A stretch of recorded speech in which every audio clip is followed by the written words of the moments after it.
CHUNG's celebration of the second anniversary of Rongway Kabui radio program in Radio Nongin 90.8 MHz FM on 18 September 2025. Kuang itu kuma kagari na bangte kuan kari lau mekhang dani tuan kuwe kuma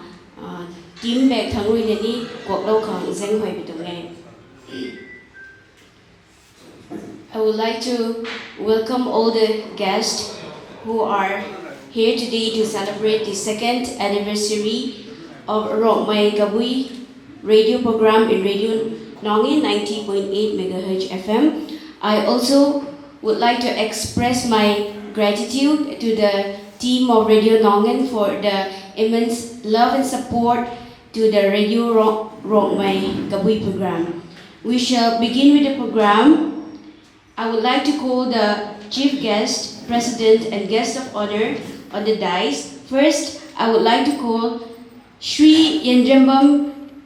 Ibungo Choba, Director, Radio Nongin 90.8 MHz. Dais tak lensin ba considering.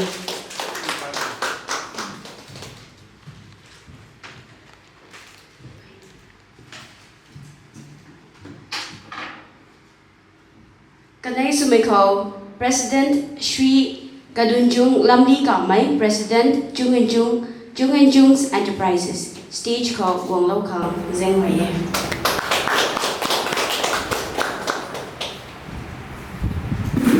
Katum Sumekau, Guest of Honor Ahum Shubada Sri Wirem Ryojit,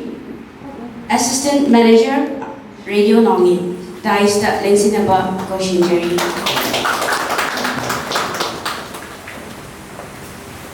Guest of Honors kategori na Mari Shubada Sri Leitantem Tombi, President ISTV.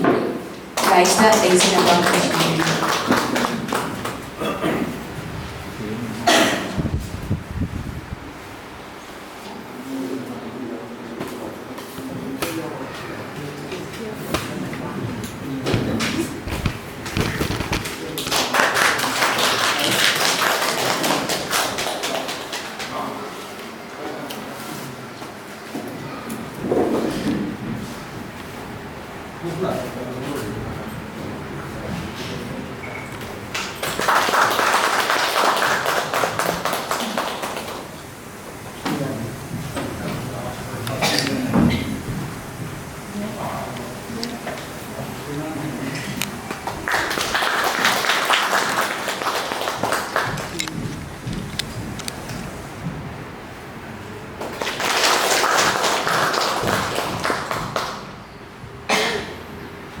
Kaganday ngalokan may hangta kuma dais ko bulokan may weda tuan ko may na bidongte stage dais da lingsin biriba akoy chief guest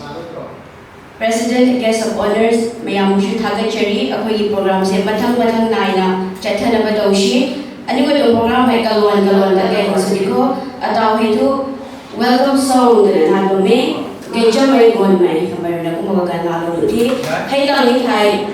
welcome and keynote address hai lanjung buko mai kakawana ko keynote apni hai tang hai short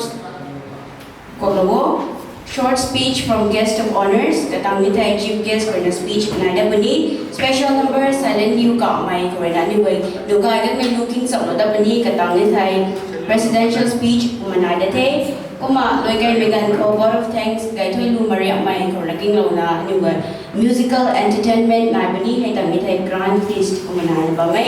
I would like to highlight the program. We have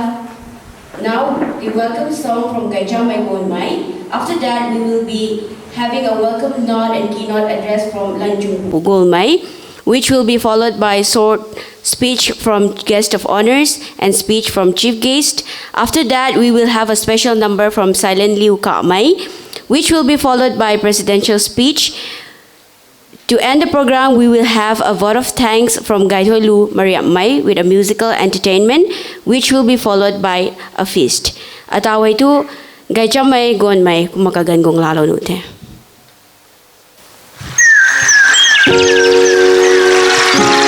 Hello.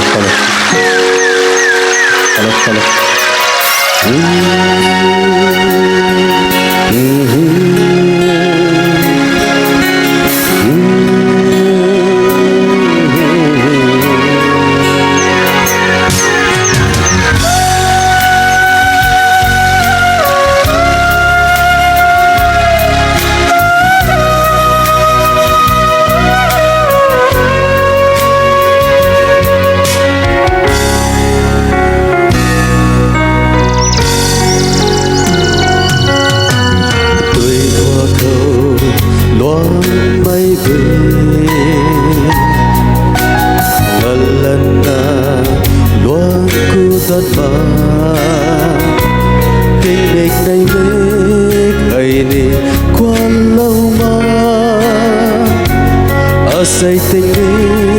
hay đi tất cần thế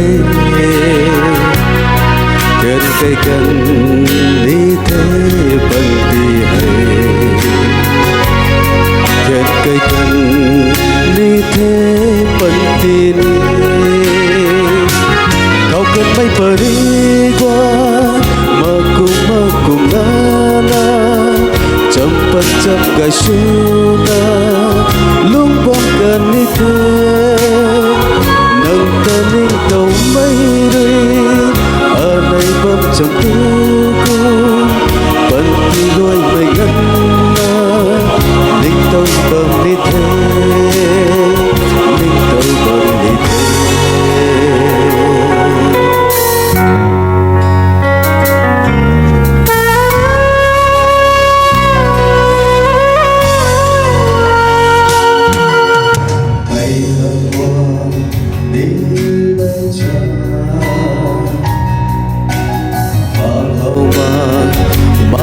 say rồi ninh thao mây tan buồn quay tan thui mà cùng là nắng đông trong thế để phần ti hãy cùng na tận đi thà để phần ti hãy cùng na tận đi thà kau cần bay bờ đi qua mà cùng la na chăm cái suna lung bom cần đi thế nâng ta lên cầu mây đi ở đây bom chăm tư cung vẫn đi lối mây ngân na ninh đâu bom đi thế ninh đâu bom đi thế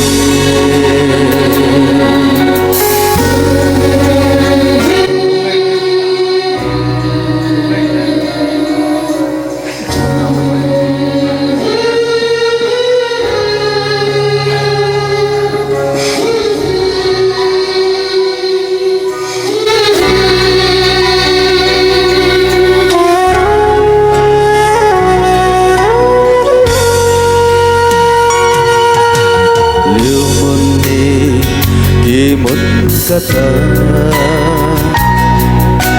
sao đau đời liêu mân thôi mà ninh thao mây tan đồn gọi tan thôi mà cả gần lòng cùng đi gai nào bằng quan tâm bằng gì gai nào bằng quan tâm bằng gì này thao tới bờ đi qua mà cùng la na chăm gai suna lung bom cần đi thế nâng ta lên cầu mây đi ở đây bom chập tư cung phật đi lối mây ngân na đinh đầu bom đi thế đinh đầu bom đi thế không có thế.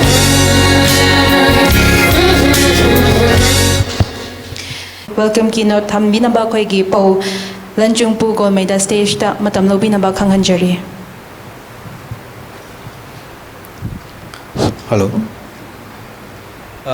Good morning. Ngasi yafaraba khoi gi 29 September 2025 numida sida khoi gi radio Nongin da sangdojaba khoi gi kawi rongmei radio program asi ani suba chahi oina ngasi akhoi gi buildings ta pangthok chabani mamang gi akhoi gi ahanba anniversary da akhoi pangthok chai du smaina di chawna akhoi gi listeners mayam aduga akhoi gi marum mapang mayam families mayam di ko hodre du akhoi radio Nongin mai kai di akhoi uja akhoi bu takpi tambi rakpa haibta akhoi kawi radio program sibu uja priyo na smaina tapir pani juna ngasi aham amakta da khoi gi dai silensin biriba khoi gi chief guest president amadi guest of honor bu aham mak da taram okcheri amadi ngasi gi program si gi dama lingbi ragi ba akhoi gi special invitees amadi radio Nongin gi listeners mayam amadi ISTV de lingbi rak ba akhoi technical side gi amadi akhoi gi family sing marumapang amadi media side gi lingbi rak mayam wa aham mak da taram okcheri aduna loina na akhoi gi program asi sumaina Radio Nongin asida akhoi pung mari dagi manga phawba 2023 gi pung mari dagi na manga phawba sumai sandokchar lakchabani ahamadadi akhoi program asi sandorpa hawa matam asida kitang phajaba hojik sumaina phajaba je yaude haiba tarai wakhan ko adam matamdu da akhoi gi Radio Nongin ne lebiri ba akhoi RJ mayam asina akhoi bu khud paidana haiba tare akhoi radio gi technical machine bo ero natraga akhoi gi sound panabu ero torga mate yam pangbi rakhi aduna chahi ma de khangau da zum ho khre da hojik se chahi ani yoshilak pade de khoi se taseng na haira ba de hojik akhoi gi leiriba RJ sing se sum hana de gi de patyam yamna kai hani expert oire na hajening ma se je akhoi gi Radio Nongin gi leiriba staff sing na taseng na akhoi bu nungsi video na akhoi takpi bi damak moi se smaina ngasi smai yorok pane je athamjeningi aduga ani shubuda amuka akhoi gi listeners me akhoi gi program sundaw matam asida akhoi live chat da changbi ri ba akhoi gi fans sing hai ga tran listener mayam ase moi so taseng na ba da akhoi gi RJS na ngang li ba sak li ba YouTube live da moi na puning thogar pi ba se sin so he na amuka akhoi gi RJS sing da kai hai ni to hena phaja haning ba honor ga leram ni ba capacity de hena kai hai ni moi gi pang maina to ro da khoi na so yamna staff sing akhoi RJ sing u da yamna nuai jai amadi moi gi improvement me am lei ri ba do ga khoi gi smaina listeners me amna so amasung staff sing na so guide to birak phase akhoi gi yamna leba phabani aduga aroi bada aina haijaning mudi akhoi gi keno kobi gi program ase akhoi gi pung ama sandok chabu ja khoi na smaina ningthau loin ma khaido ga thamje numaijing asina akhoi maruaina lining lation gi gospel gi pungkhai ma hana thajei matung da tarak pasina akhoi gi entertainment haidi isai gi wairo na traga adum entertainment na thamre man gi asina akhoi ka sing akhoi gi music video album thui ba na traga na akhoi gi matam gi isai haiba tare asi oina akhoi na mande jasmai to thamjei aduga Tuesday nu mesina akhoi gi kobi gi oiba akhoi gi folk song gumba aduga akhoi gi TRC gi lining lation gi gumba si pungkhai ma jahan thamjaraga makha tarak pasina amuka akhoi na film isai gumba na traga na music video matam isai mo thamjabani adu Wednesday nu mesina akhoi na maruai na film isai mayam ari bedigi ngasi phawa akhoi na akhoi leiriba film sing isai sing asi makhan makhan smaina thajei Thursday nu mesina akhoi na hanba handak ta hojabani masi se tha ani di ma pung phara khre habdi phoning program haina ma khapche bani ko Thursday nu mesida akhoi gi listeners me am digi phone toraga isai khanba and then live chat le ri ba akhoi gi listeners sing na khanjaba isai da akhoi na RJS na smain toraga phoning program plus live chat ki isai requests smain toraga thajei Thursday nu mesina do Friday nu mesina akhoi gi thain gi sai tare all is go line thamme akhoi na thain gi adi be sai me am just maina Friday na thajei the Saturday nu mesina akhoi gi interview with guest ko ma akhoi gi guest amma kauraga smaina interview se ta seng har ga di ngasi mamang di thamlam da bune se do hojik ti thamba hore du numai jing ong sai hai khre ko du maina khoi program se smaina chatha charga lakpani du hojik chahi ani se khoi journey smaina lakre du hojik lak kadori ba chahi stati hojik le ba program se ti hen na khoi khotna raga ano program khara jo habga chege na khanjarga thamni haidi samna haible khoi kobi romai sing na leiri ba jaga sing da mafam khara samna haible songbung ok marin yolba mayam pa chatna haitare lam gi smaina chatlaga khara program khara jo habga chege haina khoi plan kan tori du ano program ke amasu habga chege haina maina thamjari aduna sibu mayam khoi gi ngasi lengbi reiba mayam so support to bio amasung khoi listeners mayam so maroina listeners yauduna di radio se tabin ngai leite na maroina listeners mayam YouTube live ta lebiam khiba so adum ꯃꯇꯨꯡ ꯊꯥꯔꯛꯄꯁꯨ ꯂꯩꯕꯤꯔꯛꯑꯣ ꯑꯗꯨꯒ ꯀꯅꯥꯒꯨꯝꯕ ꯌꯨꯝꯗ radio ꯇꯥꯗꯨꯅ ꯂꯩꯖꯔꯤꯕ ꯑꯃꯁꯨꯡ ꯒꯥꯔꯤ ꯊꯧꯔꯒ ꯇꯥꯔꯤꯕ ꯃꯌꯥꯝꯁꯤꯁꯨ ꯑꯩꯈꯣꯏ ꯀꯕꯨꯏ ꯄ꯭ꯔꯣꯒ꯭ꯔꯥꯝꯁꯦ ꯂꯥꯛꯇꯧꯔꯦ ꯍꯥꯏꯔꯒꯗꯤ ꯔꯦꯗꯤꯑꯣꯗ ꯑꯣꯟ ꯇꯧꯕꯤꯔꯒ ꯃꯌꯥꯝ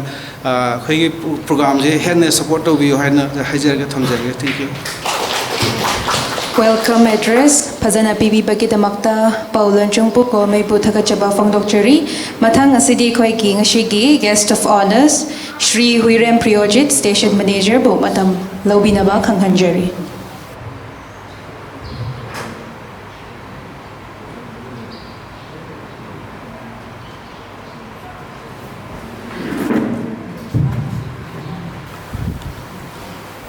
Ahan mamaktada mafam asibu konbiriba ibendau ibendabu kongona kuramjari lembiriba promo puchu ikai kunajari adugo loinana maruina asi daisa anniversary asibu masigi damuta daji lengsin biriba president chief guest of honors punopu Nongin from Masimakadagi, Gakunubu Cheri, Tagachari. Nasigi second anniversary of Rongmai Kabui program in Radio Nongin. Masigi Anishuba, session Haitare, Ibian Habatare, edition Habatare, Masigi anniversary gi, Masigi the Magda, Ma the election Biriba, Ikai Kunazarba Koibu. Kut pai duna chamarak tapi bangamba lai guru oza mayamasu monopang mayamasu mangni lesin biri hanana ikai kono bucheri aduga thodu indona panjaning badi koi tamo ming panjare tamo mutua tomba matam sangna akoina ga akasbani imphal daga changjingai da akoina akasbani imphal da leijarak baji sahi kunteret mapung phare 27 years had been completed in my Akasbani journey. The Sigi Mamangda, Kogi Akasbani Impalgi, writer, songwriter, drama writer, Apawa, Ta Sigi say, Amadi, Toan script kaya, Akasbani Impalda, musical picture guys. Musical picture Yamata Wang Krabat, me, Maneta, Tap by Viadaba, Adumba, program Amagi, script Ibani. Madugi Tag the Idaba, Tapi Bangamba, Tamo Mutua Tomba, Agasbani Vagi, approved writers who Manglish Biri, Adagi, Agidi, Madam Sang, Lunazar Laba, Salami Kamai, Ikakun Bocheri, Mapamasi Maktadagi, the Wagi, Helungi Tamura Jen, Madam Sang, Sudum Lunere, Kaluragadi, Jani, the Hawker of Janito, Mixing Uragadi, Tamo Ishida. Sum kayani pirang ihora pa haitare ugi ba thodo me sum matang adu anyway masi pusi ni na khandoga life ki journey ni life ki part amani haina khuna loraga masi oraga ngasi ki thorum si yam nungai phawi kaigino bada ai ha ma ngauram ni batung si phangbu da koi dai to lingin biri second anniversary ai first anniversary kadai chakam buri song da hangena tuminna moi khara lo singa la ka khu da na ai di pagalu ro ni ado buri song ji sengdore buri cha le swai to ka ping to gre matung ta ba di sumaina or sidagi hena mo laj then this si phajidi chaw de hai banati sidagi na mapung phana mayam lebak mayam pungjau thina to wangam bo isinu hai basi radio nongi mo chinjaraga ai miyam da Tamjage Amrida Jilasi Mirabasingchu. I know Pomley, radio is Janizida, Tamutua. Kabu Romi program say any part, Mazi Kamoti. Other Akoina Agasbani Impalda Kabak Changamatamda Microphone was some lowering ever. Tochongo bin Hoi, Chongkang Kamala Hoi. Adagi Baba Jent Kumar Sharma Saireng Ba Makoji Adagi Nabu Kadim Nabu Kumar Tongan Mayamzi Adagi announcer ba Zogesori Wahele Kaidagi Moila sum Tomazi Ubada Pasu Tapi di Moji Mo Patrick Akoini Hengidra Kainagi Kanura Kangi ai masih ngang sih tapi lu kau lewat ni kaya adi waktu ini pak kafi juga di adi mungkin lau buje sanggih kita buje mungkin mau kale sangkan we aduh banau laksin ni pun hujik di kabui romi program gitu ojenu koi manipur ke announcer ojenu agas pani tabu ojenu community radio da ojenu ngarang tu thor pa community radio jam lai re masing panjaro adon ba koi thok rane moi ni mara ba yam phai ya la pa nu mit ki hape khangna raga noa la ga dum program lao ge ba ki wakhan da lai ge ai kyam hai ra ba no ai microphone pass to ya ra adagi ai wai radio je ni oi sa la ngang ne ri ba ai na singang ji radio da ngang ba ya ro ya chi di function ne ba function da ngang ga ba wai ya ba ma publicity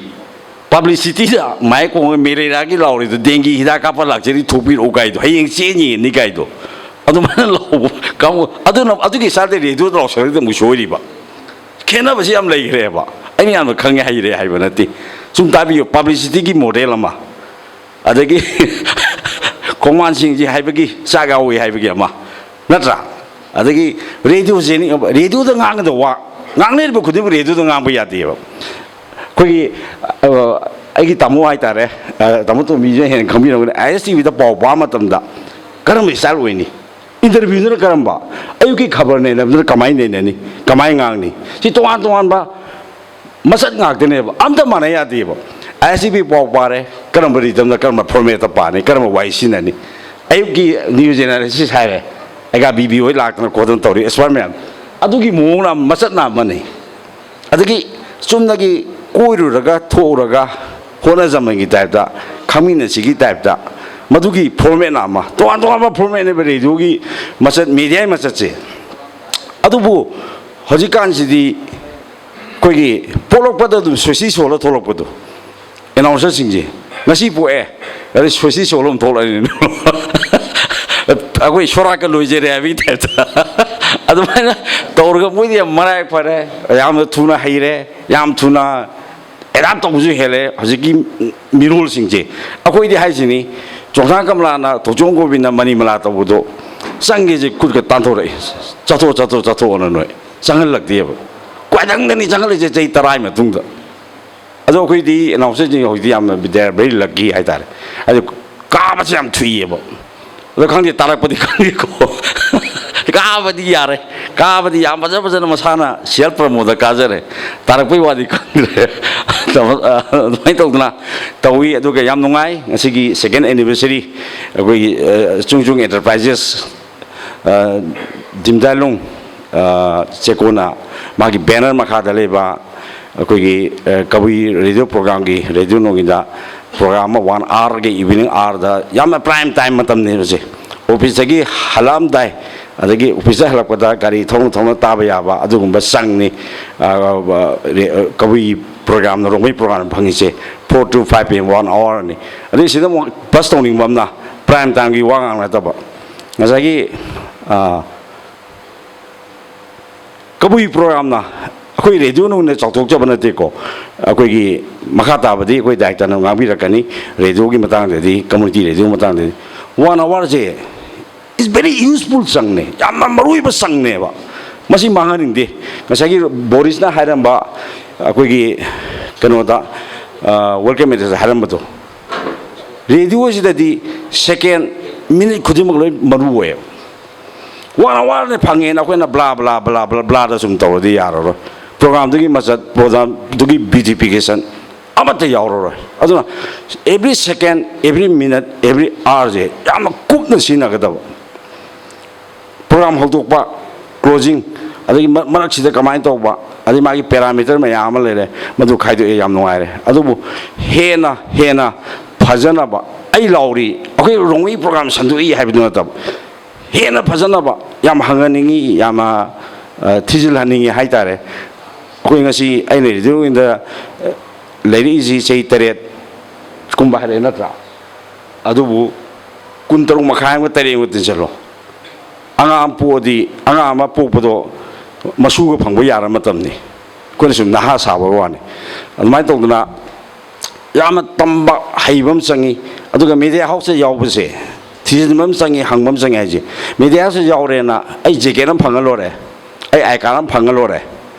ꯀꯣ ꯑꯗꯩ ꯑꯩ logo ꯑꯃ ꯐꯪꯉ ꯂꯣꯏꯔꯦꯅ ꯃꯗꯨꯗ media ꯍꯥꯎꯁꯇ ꯌꯥꯎꯕꯤꯗꯕ ꯆꯨꯝꯃꯤꯀꯣ ꯑꯩꯒꯤ logo ꯑꯃ ꯑꯩꯒꯤ ꯖꯦꯀꯦꯠ ꯑꯃ ꯐꯪꯉ ꯂꯣꯏꯔꯦ ꯍꯥꯏꯕꯒꯤ ꯋꯥꯈꯜꯗ ꯃꯦꯗꯤꯌꯥ ꯍꯥꯎꯁ ꯌꯥꯎꯕꯤꯗꯕ ꯁꯤꯗꯤ ꯌꯥꯝꯅ ꯆꯨꯝꯕ ꯄꯣꯠꯅꯦꯕ ꯉꯁꯤ ꯈꯛꯅ ꯂꯣꯏꯕ ꯌꯥꯗꯕ ꯁꯥꯡꯅ ꯆꯠꯀꯗꯕ ꯑꯩꯈꯣꯏꯅ ꯉꯁꯤ ꯁꯛꯅ ꯁꯣꯟꯅꯍꯧꯔꯤꯕ ꯃꯌꯥꯝꯁꯦ ꯃꯈꯣꯏꯒꯤ ꯂꯥꯏꯟꯗꯨꯗ ꯌꯥꯝꯅ ꯀꯔꯤꯒꯨꯝꯕ ꯃꯑꯣꯡꯗ ꯑꯦꯆꯤꯞ ꯇꯧꯔꯕ ꯉꯥꯛꯇꯅꯦꯕ ꯁꯨꯝ ꯉꯥꯡꯕꯗ ꯐꯥꯒꯤ ꯇꯧꯕꯅꯤ ꯍꯣꯏ ꯗ꯭ꯌꯨꯔꯤꯡ ꯗ ꯁ꯭ꯇꯨꯗꯤꯑꯣ ꯂꯥꯏꯚ ꯄ꯭ꯔꯣꯒ꯭ꯔꯥꯝ ꯌꯥꯝ ꯆꯦꯛꯁꯤꯟꯅꯤꯡꯉꯥꯏ ꯑꯣꯏ ꯋꯥꯍꯩ ꯑꯃꯗꯅꯤ ꯖꯦꯜ ꯆꯪꯅꯔꯤꯕ ꯋꯥꯍꯩ ꯑꯃꯗꯅꯤ ꯗꯥꯎꯟꯐꯣꯜ ꯆꯠꯈꯤꯕ ꯑꯃꯨꯛ ꯍꯧꯒꯠ ꯉꯝꯗ꯭ꯔꯤꯁꯦ ꯁꯤ ꯈꯨꯗꯝ ꯆꯥꯡꯗꯝ ꯂꯣꯏ ꯊꯣꯛꯈ꯭ꯔꯕꯅꯤ ꯋꯥꯍꯩ ꯑꯃ ꯁꯣꯏꯈꯤꯕꯗꯒꯤ ꯖꯦꯜ ꯆꯪꯈꯤꯕ ꯋꯥꯍꯩ ꯑꯃ ꯁꯣꯏꯈꯤꯕꯗꯒꯤ ꯄꯨꯟꯁꯤꯗ ꯍꯧꯒꯠꯇꯕ ꯃꯌꯥꯝ ꯑꯃ ꯂꯩ ꯑꯗꯨꯅ ꯔꯣꯡꯃꯩ ꯀꯥꯡꯕꯨꯁꯨ ꯌꯥꯝ ꯆꯦꯛꯁꯤꯜꯍꯟꯅꯤꯡꯉꯤ ꯑꯩ ꯃꯇꯝ ꯌꯥꯝ ꯂꯧꯖꯔꯔꯣꯏ ꯁꯨꯃꯥꯏꯅ ꯇꯧꯗꯅ ꯁꯦꯀꯦꯟ ꯑꯦꯅꯤꯚꯔꯁꯔꯤ ꯉꯁꯤꯁꯦ ꯃꯁꯤ ꯄꯥꯡꯊꯣꯛꯄꯁꯦ ꯃꯈꯥ ꯇꯥꯕ 3rd 4th 5th ꯑꯗꯨꯗꯗꯤ ꯌꯥꯝꯅ ꯆꯥꯎꯅ ꯁꯨꯃꯥꯏꯅ ꯈꯤꯇꯪ ꯀꯟꯖꯦꯁꯇꯦꯠ ꯑꯣꯏꯕ ꯅꯠꯇꯕ ꯑꯩꯈꯣꯏ ꯁꯥꯂꯥꯝꯅꯤꯁꯨ ꯂꯦꯡꯖꯤꯟꯕꯤꯔꯤ ꯄꯨꯛꯅꯤꯡ ꯆꯤꯡꯁꯤꯟꯖꯔꯤ ꯍꯦꯟꯅ ꯆꯥꯎꯅ ꯄꯣꯠꯇꯗꯤ ꯑꯗꯨꯝ ꯅꯥꯗꯩꯗ ꯑꯩꯈꯣꯏꯒꯤ ꯆꯥꯎꯅ ꯇꯧꯔꯒ ꯇꯧꯁꯤ ꯇꯧꯕ ꯉꯝꯕꯁꯨ ꯑꯣꯏꯁꯤ ꯏꯁꯣꯔꯗ ꯄ꯭ꯔꯊꯅꯥ ꯇꯧꯃꯤꯟꯅꯁꯤ ꯑꯗꯨꯒ ꯃꯇꯝ ꯀꯨꯏꯅ ꯆꯠꯃꯤꯟꯅꯕꯁꯨ ꯑꯣꯏꯁꯅꯨ ꯑꯩꯈꯣꯏꯗꯤ ꯈꯔ ꯂꯩꯔꯒ ꯑꯗꯨꯝ ꯃꯇꯝꯒꯤ ꯃꯇꯨꯡ ꯏꯟꯅ ꯍꯥꯏꯇꯥꯔꯦ ꯑꯗꯨꯝ ꯄꯣꯊꯥꯈꯤꯕ ꯇꯥꯕꯅꯤ ꯃꯗꯨꯗꯤ ꯃꯇꯝꯅ ꯄꯨꯔꯛꯄꯅꯤ ꯑꯩꯈꯣꯏꯗꯤ ꯍꯩꯔꯩꯔꯕ ꯂꯥꯏ ꯒꯨꯔꯨ ꯃꯌꯥꯝ ꯑꯩꯈꯣꯏꯕꯨ ꯈꯨꯠ ꯄꯥꯏꯔ ꯇꯥꯛꯄꯤꯕ ꯉꯝꯕ ꯀꯌꯥ ꯑꯃꯁꯨ ꯄꯣꯊꯥꯈꯔꯦ ꯂꯩꯈꯤꯗꯕ ꯌꯥꯎꯔꯦ ꯑꯗꯒꯤ ꯍꯧꯖꯤꯛ ꯄꯣꯊꯥꯔꯤ ꯍꯥꯏꯇꯥꯔꯦ ꯑꯗꯨꯅ ꯃꯁꯤꯗꯤ ꯀꯩꯅꯣꯅꯤ ꯈꯣꯡꯆꯠꯅꯤ ꯍꯥꯏꯇꯥꯔꯦ ꯑꯗꯨꯅ ꯃꯁꯤ ꯌꯥꯔꯤꯈꯩꯗꯤ ꯑꯩꯈꯣꯏ ꯀꯣꯑꯣꯄꯔꯦꯁꯟ ꯆꯪꯉꯤ ꯑꯗꯒꯤ ꯀꯕꯨꯏꯒ ꯃꯅꯤꯄꯨꯔꯤ ꯄ꯭ꯔꯣꯒ꯭ꯔꯥꯝ ꯔꯦꯗꯤꯑꯣ ꯅꯨꯡꯒꯤꯁꯦ ꯑꯟꯗꯔ ꯋꯥꯟ ꯑꯝꯕ꯭ꯔꯦꯂꯥ ꯑꯃꯒꯤ ꯃꯈꯥꯗ ꯂꯣꯏ ꯂꯩꯃꯤꯟꯅꯕ ꯉꯥꯛꯇꯅꯤꯅ ꯄꯥꯎ ꯐꯥꯎꯗꯣꯛꯅꯕ ꯀꯝꯃꯨꯅꯤꯀꯦꯁꯟꯁꯦ ꯒꯦꯞ ꯂꯩꯇꯕ ꯏꯟꯇꯔ ꯀꯝꯃꯨꯅꯤꯀꯦꯁꯟꯁꯦ ꯌꯥꯝ ꯆꯪꯕ ꯑꯗꯨꯅ ꯃꯁꯤ ꯌꯥꯔꯤꯈꯩꯗꯤ ꯃꯁꯤ ꯃꯦꯟꯇꯦꯟ ꯇꯧꯕꯤꯌꯨ ꯍꯥꯏꯖꯕꯒ ꯂꯣꯏꯅꯅ ꯑꯩꯒꯤ ꯋꯥꯐꯝ ꯃꯇꯥꯡ ꯑꯁꯤ ꯇꯦꯟꯁꯤꯟꯖꯔꯤ ꯄꯨꯝꯅꯃꯛꯄꯨ ꯊꯥꯒꯠꯆꯔꯤ thank you Thank you, sir, for the words of advice. And we will be celebrating 10th years anniversary on the 5th of November 2025. That is on the ISTV. We have been on the ISTV for 10 years, and we will be celebrating 10th years anniversary on the 5th of November 2025 this year. Hojik Ojana Habibadona Ishorna Chanbiduna Asidagi Hena Chauna Pangtoknaba Hotna Jari Amasung Hotna Jage Habidumata Tambige. We will have another speech from guest of honor Sri Leitang Tem Tombi, President ISTV. You may take the stage now.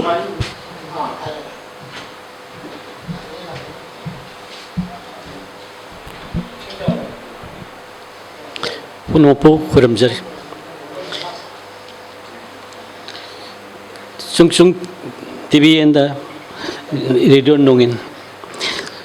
Second anniversary. ये थर्म सिदा सिवगेस ये development मसो director जोदोगिन president कदोंसुंग लमली कमई प्रेसिडेंट सुंगचुंग एंटरप्राइज गेस्ट ऑनर वेदन पियोजित रेडियो नोंगन हाउ इकाय कुनुसरी पुनमकु मयाम देंगजेम बिपुंगकु इकाय कुनुसरी मुसरी I did totally one ounce has dead. I Tamu the labor by Amanidang Tabjage. I see with the Sadok say about Chung Chung to be sent see say and deep high. So the Kawi Jatina Sugushi was so good pity heavy can was going to Tabjag say. How do you powder up with the Chung Chung Yang say 406 again consumer. How do you publish is that? See that Impan Manunda Kawi Kulmian lay Kakulong Kasham Tong, Marang Kong, a Mahabali, Yampatana could see after time. Adu Ying with Sanksi Yam Nembo. A Kitang Hydrocragus, so Bung lady, one way lady, she ꯌꯥꯝ ꯑꯩꯈꯣꯏꯒꯤ ꯑꯥꯏ S T V ꯂꯣꯏꯅꯃꯛ ꯌꯧꯕ ꯖꯒꯥ ꯉꯥꯛꯇꯅꯤ ꯑꯗꯨꯕꯨ ꯌꯦꯡꯕꯒꯤ ꯆꯥꯡꯁꯤ ꯌꯥꯝꯅ ꯅꯦꯝꯃꯦ ꯁꯤꯁꯦ ꯑꯩꯅ ꯆꯨꯡꯒꯤ ꯃꯦꯝꯕꯔꯁꯤꯡꯗ ꯑꯩꯅ ꯈꯔ ꯍꯦꯟꯒꯠꯅꯕꯒꯤꯗꯃꯛꯇ ꯑꯩꯅ ꯍꯥꯏꯖꯅꯤꯡꯉꯤ ꯍꯥꯟꯅ ꯑꯩꯈꯣꯏ I S T ꯚꯤꯗ Kuki channel ꯊꯥꯔꯝꯃꯦ ꯀꯨꯀꯤ ꯊꯥꯔꯕ ꯃꯇꯝꯗꯗꯤ ꯍꯧꯖꯤꯛꯇꯤ ꯃꯩꯇꯩꯒ ꯑꯩꯈꯣꯏꯒ ꯀꯩꯒꯨꯝꯕ ꯈꯔꯗꯒꯤ ꯈꯤꯇꯪ ꯂꯥꯞꯊꯣꯛꯅ ꯂꯩꯔꯦ ꯄ꯭ꯔꯣꯒ꯭ꯔꯥꯝꯁꯤ ꯂꯦꯞꯈ꯭ꯔꯦ ꯑꯗꯨꯒꯤ ꯃꯇꯨꯡꯗ ꯃꯣꯏ 20,000ꯒꯤ ꯃꯊꯛꯇ ꯌꯦꯡꯉꯦ ꯃꯣꯏ ꯁꯞꯄꯣꯔꯠ ꯇꯧꯋꯦꯕ ꯀꯨꯀꯤꯒꯤꯁꯦ ꯌꯥꯝ ꯐꯖꯅ ꯑꯗꯣ ꯀꯕꯨꯏ ꯑꯩꯈꯣꯏ ꯏꯆꯤꯟ ꯏꯅꯥꯎꯒꯤꯁꯤ ꯅꯛꯅ ꯂꯩꯕ ꯉꯥꯛꯇꯅꯤ ꯑꯗꯨꯕꯨ ꯁꯞꯄꯣꯔꯠ ꯇꯧꯗꯕꯒꯨꯝꯕ ꯑꯩꯅ ꯎꯖꯕ ꯁꯤꯗ ꯉꯁꯥꯏ ꯑꯩꯈꯣꯏ ꯃꯔꯨꯞꯁꯤꯅ ꯍꯥꯏꯕꯤꯕꯗ ꯁꯤꯒꯤ ꯃꯩ ꯈꯛꯇꯗ 4,000 ꯕꯤꯜ ꯂꯥꯛꯏ ꯍꯥꯏ ꯄ꯭ꯔꯣꯒ꯭ꯔꯥꯝ ꯑꯃ ꯄꯨꯊꯣꯛꯄ ꯃꯇꯝꯗ ꯄꯩꯁꯥ ꯌꯥꯝ ꯆꯪꯉꯦꯕ ꯄꯩꯁꯥꯁꯦ ꯄ꯭ꯔꯣꯒ꯭ꯔꯥꯝ ꯄꯨꯊꯣꯛꯄ ꯃꯇꯝꯗ ꯍꯦꯛꯇ ꯂꯨꯄꯥ 50 ꯆꯥꯝꯃꯒꯤ ꯋꯥ ꯅꯠꯇꯦ ꯍꯧꯖꯤꯛꯇꯤ ꯌꯥꯝ ꯆꯪꯈ꯭ꯔꯖꯥꯠꯅꯤ ꯑꯗꯣ ꯆꯪꯉꯤꯕ ꯄꯩꯁꯥꯁꯤꯒ ꯑꯗꯨꯒ 400 ꯑꯩꯈꯣꯏ ꯁꯤꯗ 460 ꯌꯧꯕ ꯂꯨꯄꯥ 4,000ꯒ 60 ꯈꯛꯇꯅꯤ ꯂꯥꯛꯇꯣꯏꯁꯦ ꯁꯤꯗꯤ ꯀꯃꯥꯏꯅ ꯆꯂꯥꯏꯒꯅꯤ ꯍꯥꯏꯕꯁꯤ ꯑꯩꯅ ꯊꯝꯖꯅꯤꯡꯕ ꯍꯧꯖꯤꯛꯇꯤ ꯑꯩꯈꯣꯏ I S T V O T T platform ꯂꯩꯔꯦ ꯑꯦꯅꯤ ꯖꯒꯥꯗ ꯌꯦꯡꯕ ꯌꯥꯔꯦ ꯍꯧꯖꯤꯛ ꯑꯩꯈꯣꯏ ꯗꯦꯜꯂꯤ ꯃꯗꯨ ꯚꯕꯟꯗ ꯂꯩꯔꯦ ꯑꯩꯈꯣꯏꯒꯤ ꯁꯦꯠꯇꯣꯛꯄ ꯑꯣ ꯇꯤ ꯇꯤ ꯂꯣꯏ ꯄꯥꯜꯂꯦ ꯃꯗꯨ ꯚꯕꯟ ꯑꯦꯅꯤ ꯆꯠꯄ ꯌꯦꯡꯕ ꯐꯪꯒꯅꯤ ꯀꯜꯀꯇꯥꯗ ꯄꯥꯜꯂꯦ ꯒꯧꯍꯥꯇꯤ ꯂꯣꯏ ꯃꯔꯤ ꯍꯧꯖꯤꯛꯀꯤ ꯂꯣꯏꯅ ꯂꯩꯔꯕꯅꯤ ꯑꯗꯨꯒ ꯏꯟꯗꯤꯌꯥꯒꯤ ꯃꯄꯥꯟꯗꯁꯨ ꯂꯣꯏꯅ ꯎꯕ ꯐꯪꯉꯕꯅꯤ ꯍꯧꯖꯤꯛꯇꯤ ꯇꯃꯦꯡꯂꯣꯡ ꯍꯧꯖꯤꯛ ꯂꯣꯏꯅ ꯐꯖꯅ ꯌꯦꯡꯕ ꯌꯥꯔꯦ ꯍꯧꯖꯤꯛ ꯑꯩꯈꯣꯏꯗꯒꯤ ꯑꯣ ꯇꯤ ꯇꯤ ꯏꯟꯗꯣꯔ ꯕꯣꯛꯁꯁꯦ ꯁꯤ ꯄꯥꯜꯂꯒ ꯑꯗꯨꯝ ꯇꯧꯕꯇꯕꯨ ꯃꯥꯒꯤ ꯏꯟꯇꯔꯅꯦꯠꯀꯤ ꯁꯤꯒꯅꯦꯜ ꯗꯔꯀꯥꯔ ꯏꯟꯇꯔꯅꯦꯠ ꯋꯥꯏꯐꯥꯏ ꯐꯪꯕꯗꯤ ꯑꯗꯨꯝ ꯌꯥꯔꯦ ꯗꯥꯏꯔꯦꯛ ꯁꯝꯗ꯭ꯔꯁꯨ ꯋꯥꯏꯐꯥꯏ ꯁꯤꯒꯅꯦꯜꯁꯨ ꯑꯗꯨꯝ ꯌꯦꯡꯕ ꯌꯥꯔꯦ ꯁꯤꯗ ꯑꯩꯈꯣꯏ ꯆꯨꯡꯒꯤ ꯑꯩꯈꯣꯏ ꯏꯆꯤꯟ ꯏꯅꯥꯎꯁꯤꯡꯅ ꯇꯃꯦꯡꯂꯣꯡꯗ ꯁꯤꯒꯤ ꯑꯣꯔꯒꯅꯥꯏꯖ ꯇꯧꯕꯤꯕ ꯌꯥꯔꯦ ꯑꯗꯨꯝ ꯌꯦꯡꯕ ꯐꯪꯒꯅꯤ ꯑꯩꯗꯤ ꯊꯣꯏꯗꯣꯛꯅ ꯍꯥꯏꯅꯤꯡꯉꯥꯏꯁꯨ ꯂꯩꯇꯦ ꯔꯦꯗꯤꯑꯣꯒꯤ ꯃꯔꯝꯗꯁꯨ ꯑꯩ ꯊꯣꯏꯗꯣꯛꯅ ꯍꯪꯗ꯭ꯔꯦ ꯑꯗꯨꯕꯨ ꯃꯌꯥꯝ ꯄꯨꯟꯅ ꯏꯀꯥꯏꯕ ꯈꯨꯝꯖꯔꯤ ꯊꯨꯅ ꯊꯥꯒꯠꯆꯔꯤ ꯍꯥꯏꯖꯔꯒ ꯇꯦꯟꯁꯤꯟꯖꯔꯤ ꯌꯥꯝ ꯅꯨꯡꯉꯥꯏꯖꯔꯦ ꯑꯩꯈꯣꯏꯒꯤ ꯉꯁꯤꯒꯤ guest of honour Shri Leitanthem Tombi president I S T V ꯍꯧꯖꯤꯛ ꯃꯊꯪꯗꯗꯤ ꯑꯩꯈꯣꯏꯒꯤ ꯄ꯭ꯔꯣꯒ꯭ꯔꯥꯝ ꯑꯁꯤ ꯃꯊꯪ ꯆꯠꯊꯕ ꯑꯣꯏꯅ ꯑꯩꯈꯣꯏꯒꯤ ꯁ꯭ꯄꯤꯆ ꯐ꯭ꯔꯣꯝ ꯆꯤꯐ ꯒꯦꯁꯠ ꯉꯁꯤꯒꯤ ꯆꯤꯐ ꯒꯦꯁꯠꯇꯒꯤ ꯋꯥꯍꯩ ꯑꯃ ꯑꯅꯤꯇꯪ ꯇꯥꯖꯅꯕ ꯑꯣꯖꯥꯕꯨ ꯈꯪꯍꯟꯖꯔꯤ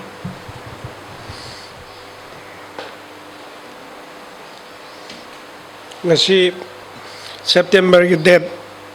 18 2025 chung chung enterprises na ko redo Nongin da rongmai kabui ki program huduki bagi chahi ani shuba anniversary thorum maside da dais da lengsin miriba ko ye president Shri kadunchun lamli kamai igai khomna buchari lona na akoi Rem Tabo project akore do Nongin gi manager station manager madi lo na ISTV gi lakpire ba ko gi tamo leitan them tombi president ISTV gi mihut oina ngasi dais election be amadi ko re do Nongin gi inclusive staff kabui romai program gi staff pusal laga ko staff sing invitees amadi chung chung enterprises ke member ko ahmok dei kai khomno uchari ngasi akhoi romai kabui program radio Nongin 90.1 MHz FM sandoki bagi anek suba annual celebration anniversary habitare masdei da ngasi program sida aina मैम फम थमदन वफम खरदी कबुई की programme होदोखिबदि चाहि अनि सुरे अदो प्रोग्राम से सेंगना हाना तानना लिसनर मसिंगदगी होजिने हेना अखोय मैतै सिंगदजु हाइतरेको लोन खंगरगसु अयामबदि हुजिकसे अखोयगी लाइव चैट द थोलकपा देरे दो ताव मसिंग खरे हेंगल हाइबसे अई मसिमा मैम नोट तोबियो मदुमा अईगी वखन मदुमा खंजब खरे लै अदो लोइना लोइना ना अखोयना प्रोग्राम पुथोकु मतमदा हाइबा प्रोग्राम पुथोक्ट्रिङै दा प्रोग्राम दुगी टारगेट ऑडियंस नंबर 1 को टारगेट ऑडियंस दा एस फैक्टर दा एज सपोज चाही तरा दगिना चाही 15 बौकी मनग लेबा अमदि चाही 16 दगिना 40 इयर्स 41 इयर्स दगिना 70 अप टू 70 हाइबा टारगेट ऑडियंस से खंगना मधुगी मतुंगिना टारगेट हाइबदी पुथोकद प्रोग्राम मैम हेना पामा मैम द ज्ञान लौसिंग पीबं प्रोग्राम अमदी मधुना मैम इमिटेट तौरगा है प्रोग्राम दुदी मतुक तमगा अखोई सोसाइटी दा एजुकेशन और एनी सिस्टम दा अहोम प्रोपिया प्रोग्राम सिंग आई मसी अखोई चुंगचुंग इंटरप्राइजेस की अखोई थोमिसिंग दा representative sing da adugumba program sing khara ai yahon janingi amadi high program puthorokpus de program puthorokpa matam da akoina karum kan da akoi puthokdu program du na maram oraga habit conflict zone area yokshalu na soidna akoi life to this athokraga wading athokraga madura government gi natra karama community soko wahi me yawi matam anytime affair je adum lakpi yari bane akoi media dadi aduna sigum ji khara akoi gi kabui gi program puthok piriba ko oza boris na masim khara monitor to biraga masima ai madum yam kumni jani hani amadi haiba kayumba khoina program ji puthok matam da program du da conflict zone chang pe yaba program ja khoina hana lakpe hena khalo bele ga disclaimer khoi program da hode ga hana disclaimer ma hana mayam da lauthok piu maram di high program ni sidai da khoi program jiga amadi kano radio ga si mari amta leina jade hamna sing baje disclaimer hana thamora ga di akhoi any affair thara ga ju court madugi khoi website amna khoi lowe yaba lei ha ko aduna maram masina akhoi मतलब बता कोई programme तो पता कोई भूखदी मना है ना ताना मशीन है ना हेगला वो होना सी दोले लोने ना कोई ऐना हजनी मना कोई कभी मध्य मेंटे मध्य कोई क्लास तरह कोई सलाई तरह मांडली बा कोई तांकुल हम तरह को चिंगी तमी पुनः मशीन यूनिटी में सेवन बजे अपने दोनों मिलते पुर्जी में केंग लोगा सेवन बिल्डर होना सी अगर कभी की आंसिंग चाहिए अम्मा आहले रमने हैं आई थाज़ बले जे मणिपुरी होम और सेकंड वॉर ममांग हिस्ट्री मसक मुंडा खंबा मैदे नहीं थोंगले नर मरी अदुना सिंबा हाई बे रिलेशनशिप तो मधु अखोई होजिति होम बियाम अमो खन मधु खंग दबजिम खंगन अमदे खंगन बजिम पाउथो होजु मधु रिमेंबर तो बिया न निसिंग न बया न बा अमदि अखोई चिमी तमी अखोई अमतनी अखोई पुन नुसी चारा ले मिनागदा में हाइबगी स्लोगन असकी मखादा अदुम प्रोग्राम करा फिल्ड चल रिकॉर्ड लोबिरगा मधु अखोई मेथी लोदो सदवानी बरदी या पुत ताबे आमदा वीकली ओइनारा और मंथली ओइनारा हाई प्रोग्राम की मागी रिकॉर्ड लोरे बिमतुनी येगा अखोई चुचु इंटरप्राइजेस ना अखोई रोमे कभी प्रोग्राम से मधु मताई हाउसिंग दिबा आई साइंटिफिक पामजे लोरे लोरे ना हौजिक अखोई वर्ल्डली ओइना हौजिक से महम खुदी मत प्रॉब्लम लेते याव राइट तो याव मसी मी मसिंग हेंगलगी खुदिंगी क्राइम जे अदुम हेंगलकनी अदुना मसी पुनमक से अखोई मणिपुर के इंक्लूसिवली अखोई मणिपुर अखोई टेरिटरी जिगो ना अखोई खलगा इंडिजिनस पीपल अखोई पुनमक यूनिटी ओइदबा याद मतांग अदु लाए अमदी अखोई खुदिमक चिंगमी तमी अखोई के 7 क्लास याव खुदिमक अखोई सिदा याव अखोई चिंग में लेबे चिंगमी सिंग अमदी तमी पुन्ना अखोई पुन्ना वा ताना द ट्यूशन दना कर्म माइगे द कदम द करी डेवलपमेंट लोकल पे आवा गवर्नमेंट यंगजन बिदब एरिया द कमाई यंगजन लजी हामना सिंग अखोई ग्रीवांसेस मैम सी अखोइना पुखलगा मसी अचौबा फोर्स अमग लोइना अखोई डेवलपमेंट माइके द अखोइना पुरनब होनसी अमदी लोइना लोइना हौजिकान की मतम द जेनरेशन द नहा अयाम भाई बतारेको अयामना अहनजिम रेस्पेक्ट तौबा अब डिसिप्लिन इवर वाट पोइना मसी यामना तोय मसी यारगदी मसी डिसिप्लिन जे अखोइना कम हाइना न्यू जेनरेशन दगी हरक्तगदी यारोय न्यू जेनरेशन अमदे हुजिक लेबा मियाम सिंग इसा इसा ना सेल्फ रेस्पेक्ट से हाना खंगबा म दरकार ले सेल्फ रेस्पेक्ट खंगदगदी अतोपसिंग अदर्स रेस्पेक्ट से कदुंग जे लाकपंग बोय अदुना इसा इसा ना self respect plus others respect से लाकना बगे रेस्पेक्ट अदु लेरगदी सेना मसी पीस पुरकपद यामना अचौबा माइ पाकपा मदुगी तुल अमो ओइगेन हाइबगे आई थाजबा लेजै थाने निथौपाले मतम निथौगी वही अम खक्तंगना प्रजा लिसिंग क्या दुबु control तोरमे मदु निथौदुबु king dubu haiba territory nithok dubu respect to begini amadi mabu mayam duna loba amadi mana nithok duna miyam praja amadi magi territory ngana hona bada magi pangal loksing amadi praja jing support yorga adum sahi lising kya chathadana laglaba koi manipuri ngasi bau the history the sahi lising ani mamang dagi lerakha history akoi ne na khangnari baduni aduna Biyo amadi makok thong mathak thong masing na respect to bahai masi matam punamakta akoi hole agang sing da akoi na family dagi hona masi gi teaching jima masi akoi na tawna hona kadabni amadi ai waji am sana ai ngajar roi seng na hajar kadi aduna kabui gi program di yari ma kai akoi kabui rongmai gi program da radio da pangdu program je da unity or na bagi madu program amam de shoy de vida ya athu matam da chung chung enterprises na madu sinbi rangna ba ai pamjai loy na kabui gi akoi kabui community da Romai kabui community da apaw scientist kya le MBI doctor kya le MBI engineer kya le MBI hari bising da moi life history karmaina horoki karmaina moi hai bisumba exam pass torga kamdo na moje miyang mamang da top basumba successful person mo oi gibano hai do masi independence le ramgani madugi interview je masi marak ta akoi recorded oro na tragna live oro masi ai adumaga ai program madu include to honingi hai ma'am ja akoi gi chung enterprises na khana biraga tawya ba amadi tawya dabdu yenga madu da aina phumuk se program khara ji marak ta na traga lono porega su madu khara hapiro haina ai site gi ai thamjari Yam nungaizere ozabu khoige chief guest ikai khumna jariba Shri Yendrembam Ibungo Chauba Director of Radio Nongin 90.8 MHz pu wahai phazaba happy baginamakta yam nungaijaba phongdok jari ozabu huzik mathang asidi special number khoige singer Silent Liu Kamai makna matam lobi na ba khanghan jari aduga sigi mathang asidi khoige listeners mayam ngasigi function asida lakpiri aduna moi dagi su wahai ama ani kata thambina ba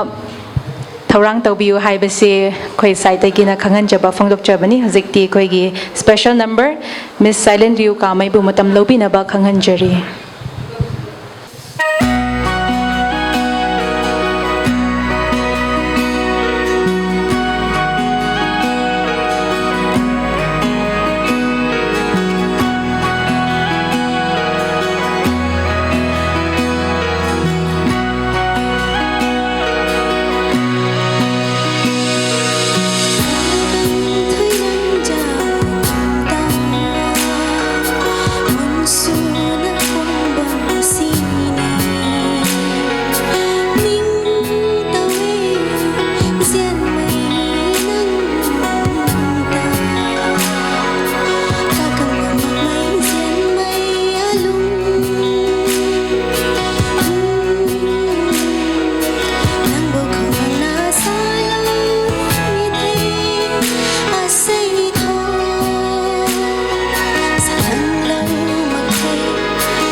Hãy subscribe cho kênh Ghiền Mì Gõ để không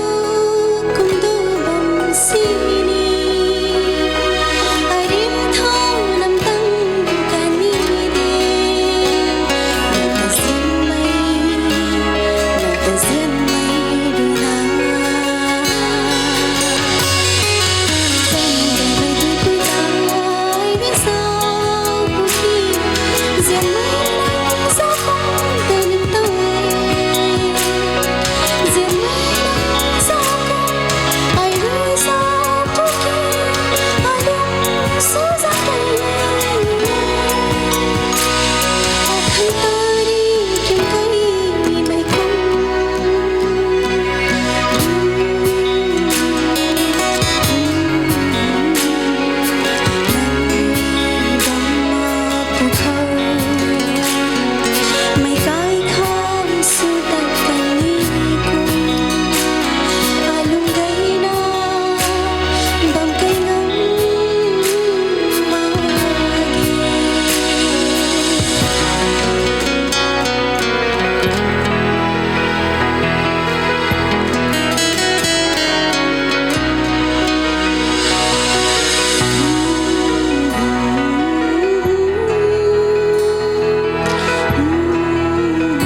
Silent Liu Ka Mai. She is one of the trusted upcoming artists of the Rongmei community.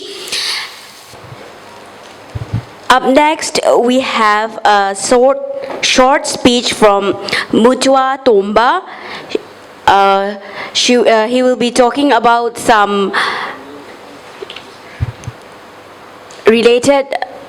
radio matter, and hujikti ojabu lengshin naba daista lengshin naba matam pijare. Thank you.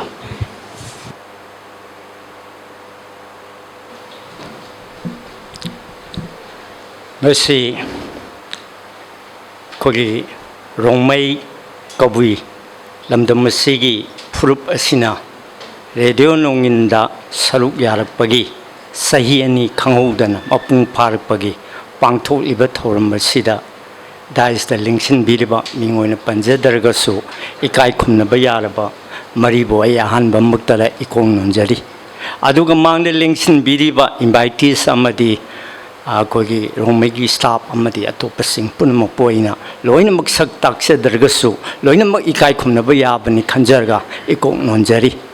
Yam Nungai Kangodana Sugumba Romei Kabuina Kogi on Kogi Radio Nonginda Saruk Yaraktana Sahi ani Mapung Park Paise Aigi no Papiozina Haibugumna Aidi Sahi Mobo Param Gadabo Malu Dabane Maramdi Matamdu da Hanbe Enugrate over the Yaujay, that is the Pamba Yaujay, Aduga Adudagi, Nasibobo Sandoroktana, Sahi Kudingi Pangtu Haibada Yamna Nungaize Adubu Aigi Oibo Wafam Makak in a Tamzaningi Badi Sahi ani Mapung Parab the Kiamna Koisi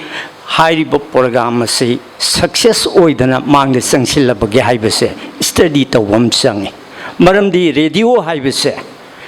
koye medium web the sando posak amani India the figure ani khaglai government ki oibama non government ki oibama aduna radio the sandori ba broadcast khudimakche authority oiba maram da ina ngangi bo pose aranbam to oidaba Aduna yam section mam darkar lay aduna haidu kiba tawriba sando kiba punama se monitor to wam sangi haibdi community radio the masigi facility se later brahin khali aine thing zabada sarkar gi matamama da koi gi president of india gi makhada station tongan ba lady bisingdu gi director na control tower kanda magi makhada staff yamam lay Pex ko gaini yam leigre masigi ding saigi aikuna laksagadro training gi matang ai sampat panjage sigi matang de ina haijeningi badi radio se yam line lobi kanu aikuna sandoyo program se kari no radio se na tawdu mathu si kaino adubu ngasi magi Bharat Sarkar Haitariko, India government Hojikti, community radio say, Masing Kangan Hujilin Kalaiba, Hojiksulin Kalakadoriba, Aina Kangjaba, the Taragi Matata Mula Kadoriba, Narang Nahan the Su Singtam Manatobalam Linkatkare, Linkat Padi Laiba, Pangsan Duneba. Aina Hygienic body, I could get radio my Paaba, Sahi, Mari Subagi Palon Tokrabani, Karlerigi Manga Subagila Ani. Mang the Santal Liba, Koina, Toriba Puna Marse, Karaibo, my partner Tabak Torbagi, Karamba Posapo, Ikon Puto Kadagi, Karamba Porpo Ikon Miam the Sandor Kanda, Mayam's missing Hingalakadagi. Senior Equina, Naina Gaduris. Aduga, Rongmei Kabujatigi, Radio Nung in a Kurung Saba, Pira Mamatam Sida, Ikon Lohuga the Posakalay. Mamangi say Kara. Nataga, Suis Kara Kalakanda, Koi interview Karatorgan, my park penati. Madam de Ikona Tazai Madudi, Kabujati city, Inakulumba, Kalsagi port namani. My thing am Naxin about port namani. My thing is season of the Waikayam lady. Kabuin season about. I manipulate but Purpun Marimanga sing see, Popering the Sibo House, such say, Madam de in a Kunumang the late of Matunda. 19 I think although I again settled on late on Matamda. Purup Mayam sing Sigi was I, so yazi. Sadly, ado I be high. Culture the effect of you. I Horopungi, Masak Tang and Procast of you. I get custom give one of you. suma mayam se machine develop tor akanda mage radio da warasu amada warasu television warasu madu mang sangsil akanda mina kanaga dori ne hauji India government na yamna meeting sangi se ai khugi horpang khakta natana aigi jati gi sanari bo loncha lisa sajat phije saksa punamak sine moina pambi se atayam ta pamde ba madugi wakalon da ne ba apun ba saukhan ba India gi karim ba color amuina lai hungna na ba adugi target link to pot ngak ta ne ba aduna koi line logun si aduna Romai kabui sahi ani mapung parak pasidai da ina khudong sawa logadabadi ai khogi pokpadagin siwa bhawgi da tawdi yadraba custom gi pose broadcast to bi na bhona bi gadabani aduga mamanga gi folk song focus to bi gadabani matam gi sai du de koi Indian musical la kan da magi develop to poiwani masida di amne important moin lobi roidabani Masi ayi wakaloni aduga ayi masi tawr matamda mai magi furup adugi sakhalapo oiragani haibase ayi thajabani adu natragadi mi kharana tari mi kharana tawri khoi haraubudi yadi sahi yama kanda ikoi as ari madam tamanghan gre haiba pot namalakani ojagi chandra layo korba manipur gi theater gi power boja gichan hai ai like sa suyam iram ngoi da bani kari gi no ja hai asoi bam mayam se chumthong lam bo na bada sum khaga sem gi bada like sim masing khang na sami mathak te su gre ne na ai ojan hai bedu yai maram di ai koi je thibam te yaw de matam gi matung da taw ga chale ba masi towi ga nu karimba phida ama phangabadi madaida ai gi horo phangi Agi custom gi agi sanabi seasonary mayam se focus tong na honabi ga dabane am adu da saukat pa hebatu oidori ne aduga koi gi su radio nongin gi director lingsin biri aina amka hana koi director sa appeal tong ni director amuina radio nong broadcast story ba se howde lui bok tabiyo ai gi stations ne kari tori ba gi koi di nungsi bane ba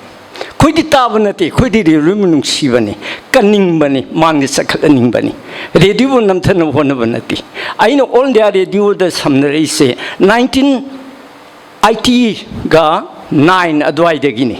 koi na radio lo wangang pasi amnung sibajani sumnagi lupa kuntaru khak phangi adu aina pothagi basi wangang bagi thabo se aina ton ba culture gi aduga theater gi natraga koi gi culture gi potse ina ngang pasi matang lupa kuntaruk te ngang panina kana lo hona ba sahi o mari laira kana hona ba sai se 750 da mo haigat laga sahi manga ma gap tor lei greba last ai si lising ohum ga samwa dai adum potha gre wangam gi thabuk adugi matungda dharma irakmani aduga tongan ba makhogi feature kaya mai on the radio dai khudol sima leite haiba leite adubu aina luxury bati radio on the radio ne sandu iba ngangi ba sai ba tauri ba punama se mogi matau tamu haiba nati makhoi ne ngangi ba sakli ba makhoi presentation se kamai togi se khoi tabam change ba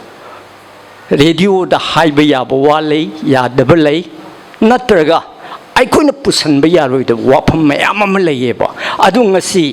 community radio da di adu mayam du na 199 ngangi ba adu ai thamui kai ba thamui soe ba ai community radio ta da ba sei ama makhai sure kari dam da ta ro radio da langthung nge ba on da radio gi miki phajaba program mayam singjai tai ba maram de ayona knowledge hele ba aduna aikoina haijening ibadi aikoi punamak chaukhat minase haiba taragadi thijanba changi taba changi aina tawgulu lam adugi aise kharadang osu khangba haibasi yamna darkar oibanaina khalli adu yam nungai ngasi rongmeina sahi ani mapung pharaktana asumba thoram pangthok paise yam thina nungai adu hayengdigi aniga ama haibadu orakaduri banina aphawa mayam ama pukhalakanda tangna phangba potne na khalakanda aikhoigi custom gi sannabi gi aikhoigi leiramba masak mayam ado puthokna bo honabiu aduga ꯁꯟꯗꯣꯛꯂꯤꯕ ꯑꯩꯈꯣꯏꯅ ꯉꯥꯡꯉꯤꯕ ꯁꯛꯏꯕ ꯄꯨꯝꯅꯃꯛ ꯑꯁꯦ ꯃꯤꯅ ꯇꯝꯖꯅꯐꯝ ꯑꯣꯏꯕ ꯋꯥꯍꯩ ꯀꯌꯥ ꯑꯩꯈꯣꯏꯅ ꯇꯝꯃꯀꯥꯟꯗ ꯃꯗꯨ ꯍꯦꯟꯅ ꯆꯥꯎꯈꯠꯅꯕ ꯆꯪꯃꯤꯟꯅꯁꯤ ꯍꯥꯏꯕ ꯋꯥꯐꯝ ꯈꯔꯁꯤ ꯊꯝꯃꯒ ꯑꯩ ꯄꯨꯝꯅꯃꯛꯄꯨ ꯑꯃꯨꯛ ꯅꯣꯡꯂꯨꯞꯆꯔꯤ ꯄꯨꯝꯅꯃꯛꯁꯨ ꯑꯃꯨꯛ ꯏꯀꯥꯏ ꯈꯨꯝꯅꯕ ꯎꯠꯆꯔꯤ ꯊꯥꯒꯠꯆꯔꯤ ꯑꯣꯖꯥꯕꯨ ꯑꯗꯨꯒ ngashidagi hauna horendagi hauna 3 days training program on radio programming and presentation asi sarna ozana class e lobigani adu I would like to request our chief guest for the announcement of the launch of 3 days training program on radio programming and presentation sarna stage daise lobire haraga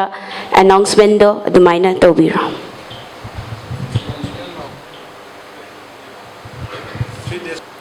ngasi chahi ani pharakpa romai kawi program le donong inda pangthok ba chahi ani pharakpa yamna chamba ngasi phajaraba program masi khunung jaba logjaraga aina ma'am da lokthok chai madudi video programming amadi presentation ki damakta 3 days training program amakha ngasi degi howa haibase soidubda ngasi degi chung chung enterprises da high on course da or have it yang lokthok chai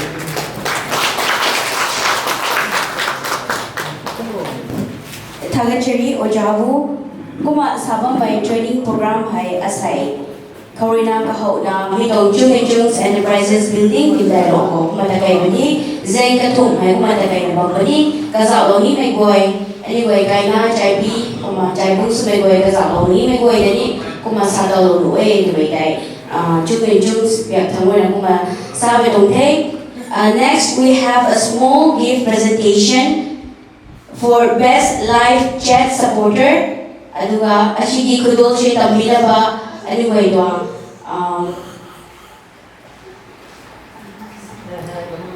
President Shri Kadunjung Lamli Kamai Kamarina Mai Dong Gi Phai Kilawani Thai Iruna Makao Palopi The Hema Soraishan Best Live Chat Supporter Lamli Kamai Kalalo Kang Zai Hoi Dong Thai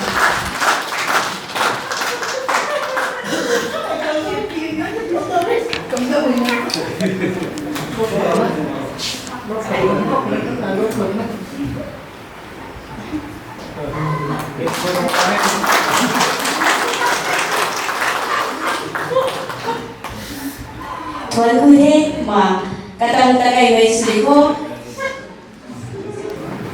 ahanu baktada puna hui ona kurumzai Israel dona minda rasio dari Germany wata sanin sun bili ba ya kun tsari ba mona mazata ba su se gas president gas of ona sun ona kurumzai ba di sun bili puna buta kuna uzai yang nungai ba momen ngasi ni se sahi ni so oke adu ahan ba redona minda kowi program khong se aiga amani khong tu jilu aiga program pumida kibani ahan sida adu mana lauba aina teknikal support tawba adu bisna ge do hawraga program su tawina basda randa adu aise kus khayawal ai am program to technical se ai am sola la ebo koi tv program mo ge tv su yaw ko ge technical se to khawat pona su pui ana redo da technical se yaw dia do ana si ko da da ko da program su ra to de ku tin do ba ke tu e rom sa ben tu jisa tu e sida so dum thong ko yaw ai adu marak se da kan ngai ka program mo khanga ai koi gi kan ngai ki matam da ai se israel gi da na kan ngai program ko koi ke ba da yaw le si da jo sam thong ki da yaw ngai se da sida di yaw dre koi gi ma ja koi koi thau to ke ka vi program da yaw ma ni ma da ko da umari wang ko da ko da hai se ya ko sam ai ka vi program se sam program do se ai kai do di ba ka de na to to ko aina kawai ki mata su kan kan da wai kai da no se ka da kan da wai ai da kudak shida ai da ti ba da ta ai lai mo fa nge lai se mu man pa sa ram ge ai no ha da ni project so ga ba bi ga mai dai ga ri da mari mo ka singi tam ni na lai ngai is ko jam ge koi mari ko sai ta samiti thowan mari ko fo ba lai ko dai sai ba lai shida ko gi ka bi ga mai dai ga ri da mari sia sida ko sa ni bi ra me adu ga ai koi ka bi sim se ko gi mari ko da ri ko sing sim sida ka mai ta ki ba gi hai wari su pa la me adu ga koi ning thau na koi la ma ma da ninthau pa hai di kano da koi bantabai kabui kabunda anuga mothong sugi kulda ada tuan ga jaga sida kabui ninthau pa di kai mafam sida koi kabui sida ana satlaga mafam sahani special air mafam ga koi ninthau si pa le wi wari smi singa mo sotari ba laga mi la adu mamaya sida program section panjawi adu live sida sabra sam tin kro matam khrasta kabui ga mai ga le na mari se tam khazana koi support of gire happy have come is yam ki regular ki koi kabui program sida adu ki sunu kai photo sari koi kabui le ne mari se asing bak so koi mari pun culture the so tribal studies the so the kabui mayam tamni adu ga culture studies department the so koi koi pol mai na koi the hyang tham da ki PM so koi kabui ki usang ni matam the research wa ho kre na tuan ba mayam ma academy one research la matam sida aina so ai ki BA ga ma program ki ai program si kai na kan BSc lo thesis da ki program to ne adu kabui no PM ma koi publish puri ba koi kabui ga dai na ba to sini ka misu ki mar da man research of ki thesis ma thing nei ai mo se atu masal ta ke tawre adu hai mo si so ai wi na entrepreneur ka yam da koi san to na program so mission sa na lai au na rasa hajani ko ki la ipa ki kabui ki listeners in katana na kabui ki isapsin se apoy da yang congress biba and no ai boy adu ka ko da technique ki ko ta so ni se ya ni improve boy bi ra ga di koi program so ya ni under to no ai ba so ko ka ra na se ko ka sa ja la ko je Tagachari koigi brother Parashyam Loitongam wahai amang ani thambi bagi namakta uziti mathang asidi koigi Shri Shred Chongtham, Director of Biophone Coaching Center, who matam nobi na bakangan dyan. Good morning to all of you. Koigi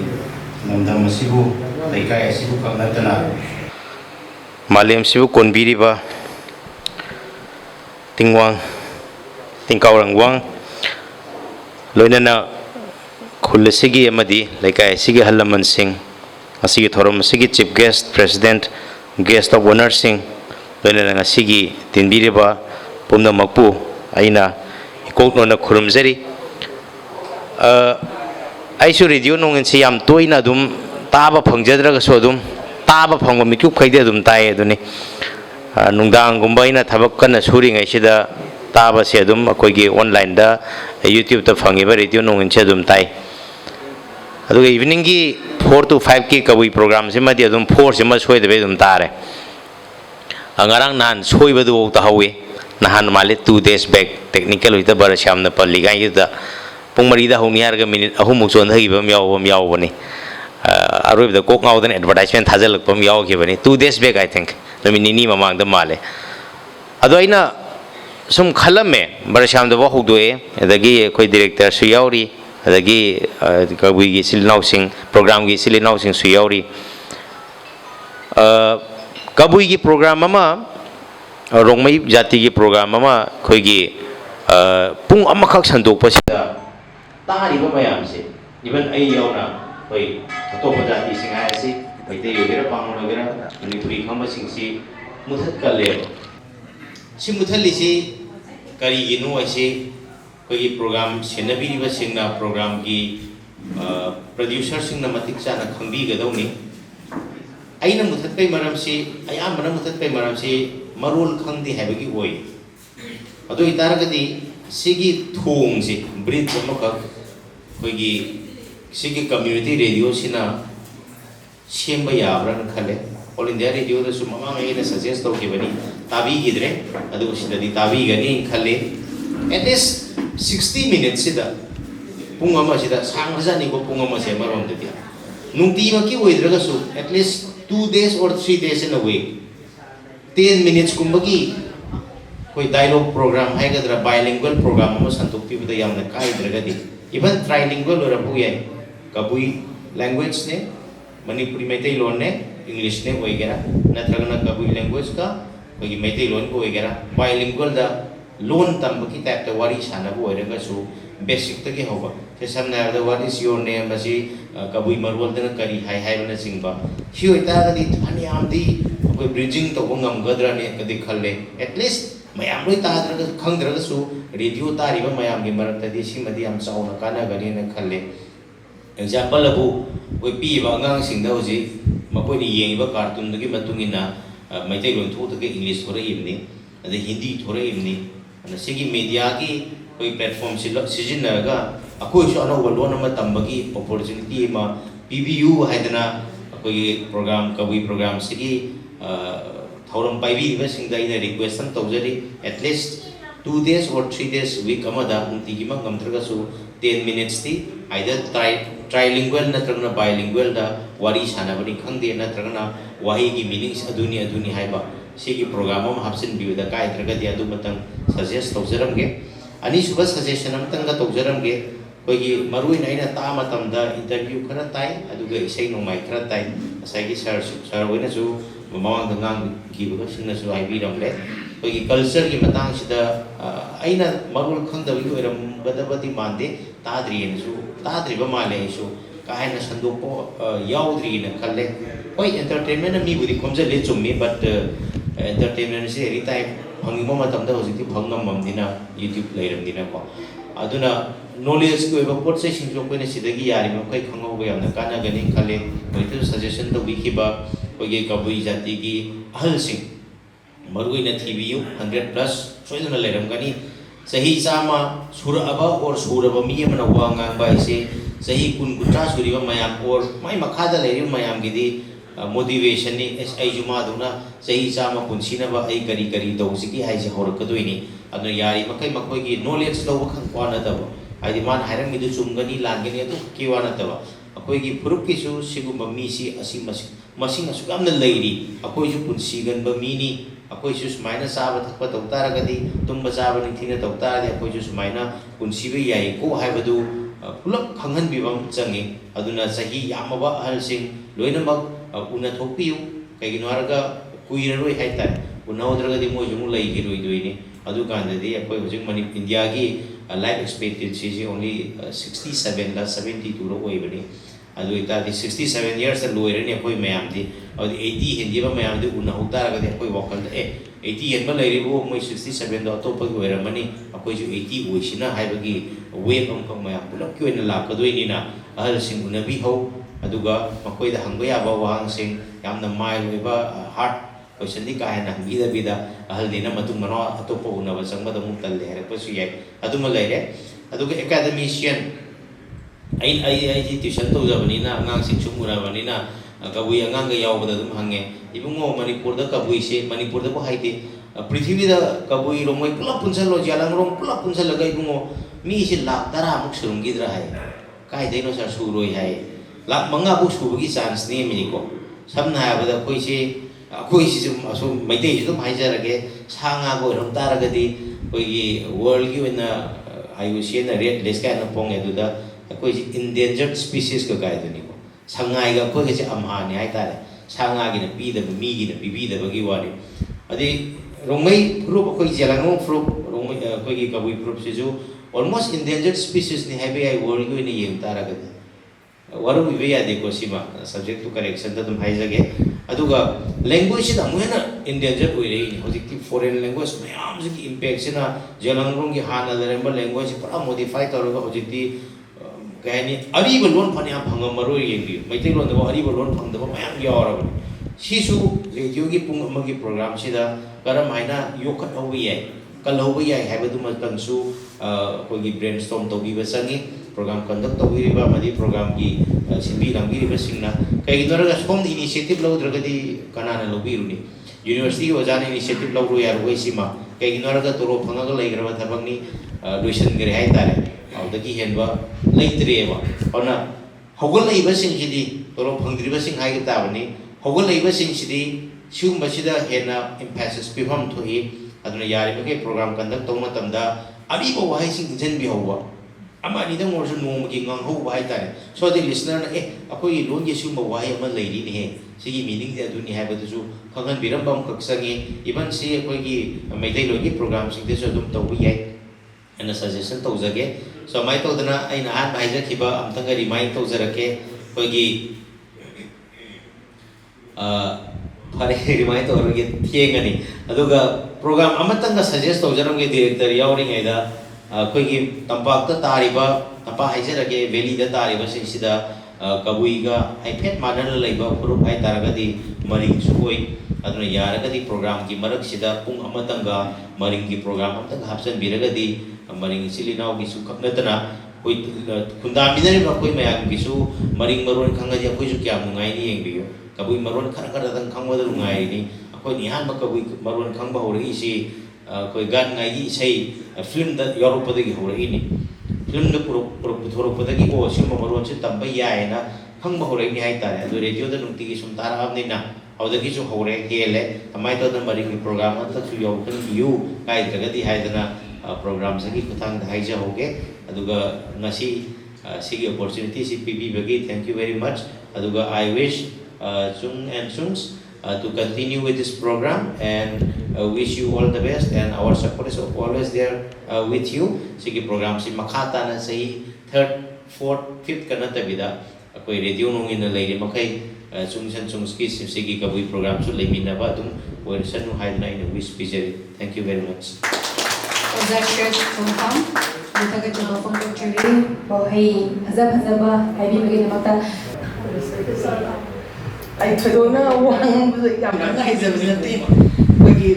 ꯏꯆꯤꯟ ꯏꯅꯥꯎꯁꯤꯡꯒꯤ ꯀꯕꯨꯏ ꯄ꯭ꯔꯣꯒ꯭ꯔꯥꯝꯁꯤꯗꯤ ꯌꯥꯝ ꯊꯋꯥꯏ ꯌꯥꯎꯅ ꯅꯣꯡꯃꯒꯤ ꯄꯨꯡ 4ꯕꯨ ꯇꯥꯔꯒꯗꯤ ꯑꯗꯨꯝ ꯃꯁꯤ ꯌꯥꯎꯗ꯭ꯔꯗꯤ ꯌꯥꯝꯅ ꯅꯨꯡꯉꯥꯏꯖꯗꯕ ꯑꯃ ꯑꯣꯏꯖꯕ ꯑꯗꯨꯒ ꯃꯁꯤꯗ ꯑꯉꯥꯡ ꯊꯣꯛꯄꯤꯔꯛꯏꯕ ꯑꯩꯈꯣꯏꯒꯤ ꯑꯥꯔꯖꯦꯁꯤꯡꯁꯦ ꯑꯩꯅ ꯁꯨꯝ ꯂꯛꯅꯖꯕ ꯅꯨꯡꯉꯥꯏꯖꯕ ꯃꯈꯣꯏ ꯄ꯭ꯔꯣꯒ꯭ꯔꯥꯝꯁꯦ ꯑꯩꯅ ꯁꯧꯒꯠꯆꯕ ꯁꯤꯡ ꯈꯛꯇꯪ ꯍꯥꯏꯖꯒꯦ ꯌꯥꯝ ꯀꯟꯅ ꯍꯥꯏꯕ ꯍꯩꯖꯗꯦ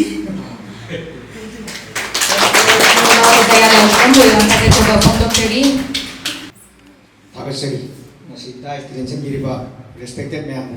samjalaga jare adu maruina aiju wa ngam ji gade ji sampan ajara da akoi radio nongin gi kawi program che ho pada akoi gi akoi ke haitare akoi gi mayam khoi pam na ba akoi gi nongin gi atia program chu pungani to akoi mai te gi to manipuri akoi show sta haitare si ai loraga akoi thangna ba mikup sida akoi kawi program ji to ne kawi program ji to bu akoi youtube live te akoi live youtube live sida akoi thawai yau ja ba akoi live setter oi bani na kawi program ji da matam ji da ho matam ji da akoi live set ya sona kanta atia gi thorom ji da di mi nearly 200 me adum lai he thangbo program ji da akoi ji live set sida 0 he da lai 0 he da lai radio da bu tabi ra mo na ye youtube live ki wari mi ha je aduna Zero sum lay dia koina ai sum nungai jada bai dari program just kai nune koi thorom jida koi ya nungin jene sina su yauna thawai yauna program ji sando tiraga kamai to na bisi kamai to na phagalan den ge khan badai cha ji tan dei dom da man khara yung sei khara sa ari program maru mari ge kya khang du sum thawai ju yaw jo ara ai sum nungai ji koi gi si thorom ja koi sum kuina ta jara mi ko mai ka ji koi lon ga ji kha sum khangi adu ai na su khangna sa ba tinga sa ma yang ge kawi lon ga ji kamai kai to ga na hang ga na lai te khar sum bi ba kai mai tin jing ga ji kai no ga ju mang ba ju nungai jara bai da ta se na ji lon tang ba ga sa koi respected sa se na ai bi bo ko akoi ju ma jing to jara ba ne ano ji ti swai to na ko me ho na bi na ho na se na ko yam thawa yaw da na ko ti live chat se ni je dum atopa ko private channel khara hai ta ming panjadra ga su adu ma channel se de complete to ya wa live chat se to ko live chat se dum masing ji khara yam na dum tin bo ujare masi dong te thaga se adu ga maruina ai ni yam noi jaba ma akoi kabui sinau singsu akoi ma sa se na ai bi du mari he le na live chat se da akoi kabui thong ga ta ta da akoi ato program sing so akoi ma sen si ko exist to ba itare akoi ma sen si punmin na nungai ba adu ma thela ma amadi phang ge ba ko si ama si dam chu yam thaga sai adu na yari ge jo akoi kabui sinau singsu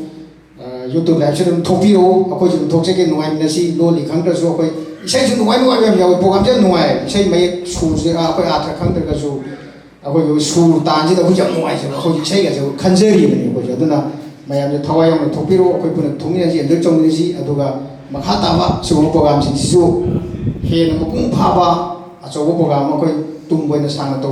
mi na duna akoi asum na nongin gi channel sina ko respected ko chai bo jo le bi re ko respect ko akoi station manager jo le bi ri phaja phaja program ka option bi na akoi ko gi thorum jing je akoi so tum akoi program je horo pada akoi ne thena ja akoi gi pau akoi gi news headline ge se tum khasu yaw re program makan ma theng khar yaw re ana makan macam suba ya hai tare sei ka entertainment wa ga mata ba makan matin suna apiraga suba channel ꯑꯁꯤ ꯁꯤꯗ ꯁꯟꯗꯣꯛꯄꯤꯗꯨꯅ ꯃꯄꯨꯡ ꯐꯥꯕ programme ꯑꯃ ꯑꯣꯏꯍꯟꯃꯤꯟꯅꯁꯤ ꯍꯥꯏꯕ ꯑꯩꯒꯤ ꯊꯥꯏꯇꯩ ꯍꯥꯏꯔꯒ ꯃꯌꯥꯝ ꯄꯨꯝꯅꯃꯛ ꯄꯨꯟꯁꯤꯟꯖꯔꯤꯁꯤ Fazana Pembeka Chaba Fondokchari, Mathang Asiki Koigi, Nashigi Best Live Chat Supporter, Mankiba, Pima Surajam, Matam Nobi Nabakanganjari, Aduga Koigi, Nashigi Program, Nasida Lapiriba, Mayamgi, Marak Asidaki, Uhai Ama Nitan Kombiniba, Yarogasu Matam Dulobi Nabagi, Punjabi Zeri, Music Asidi, Pima Surajam, Matam Nobi Nabakanganjari.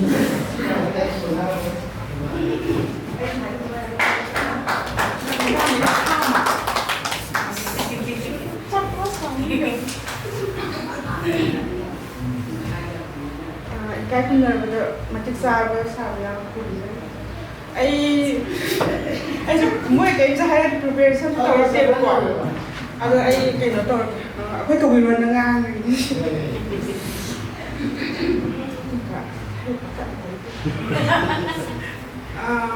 sẽ xung quanh enterprise sản xuất cái anniversary của con một mình có người đấy cái để sản phẩm cho program này cái mình nâng khởi rồi mình nâng thực dạo nghĩ cũng được cái thằng special là cái mình xem được cái mình cái gì sao cũng được cái mình thực dạo rồi mình để ngay mình cũng là xây công về là program thì live ra của rồi là khởi radio rồi program này update thì xuống hay là sao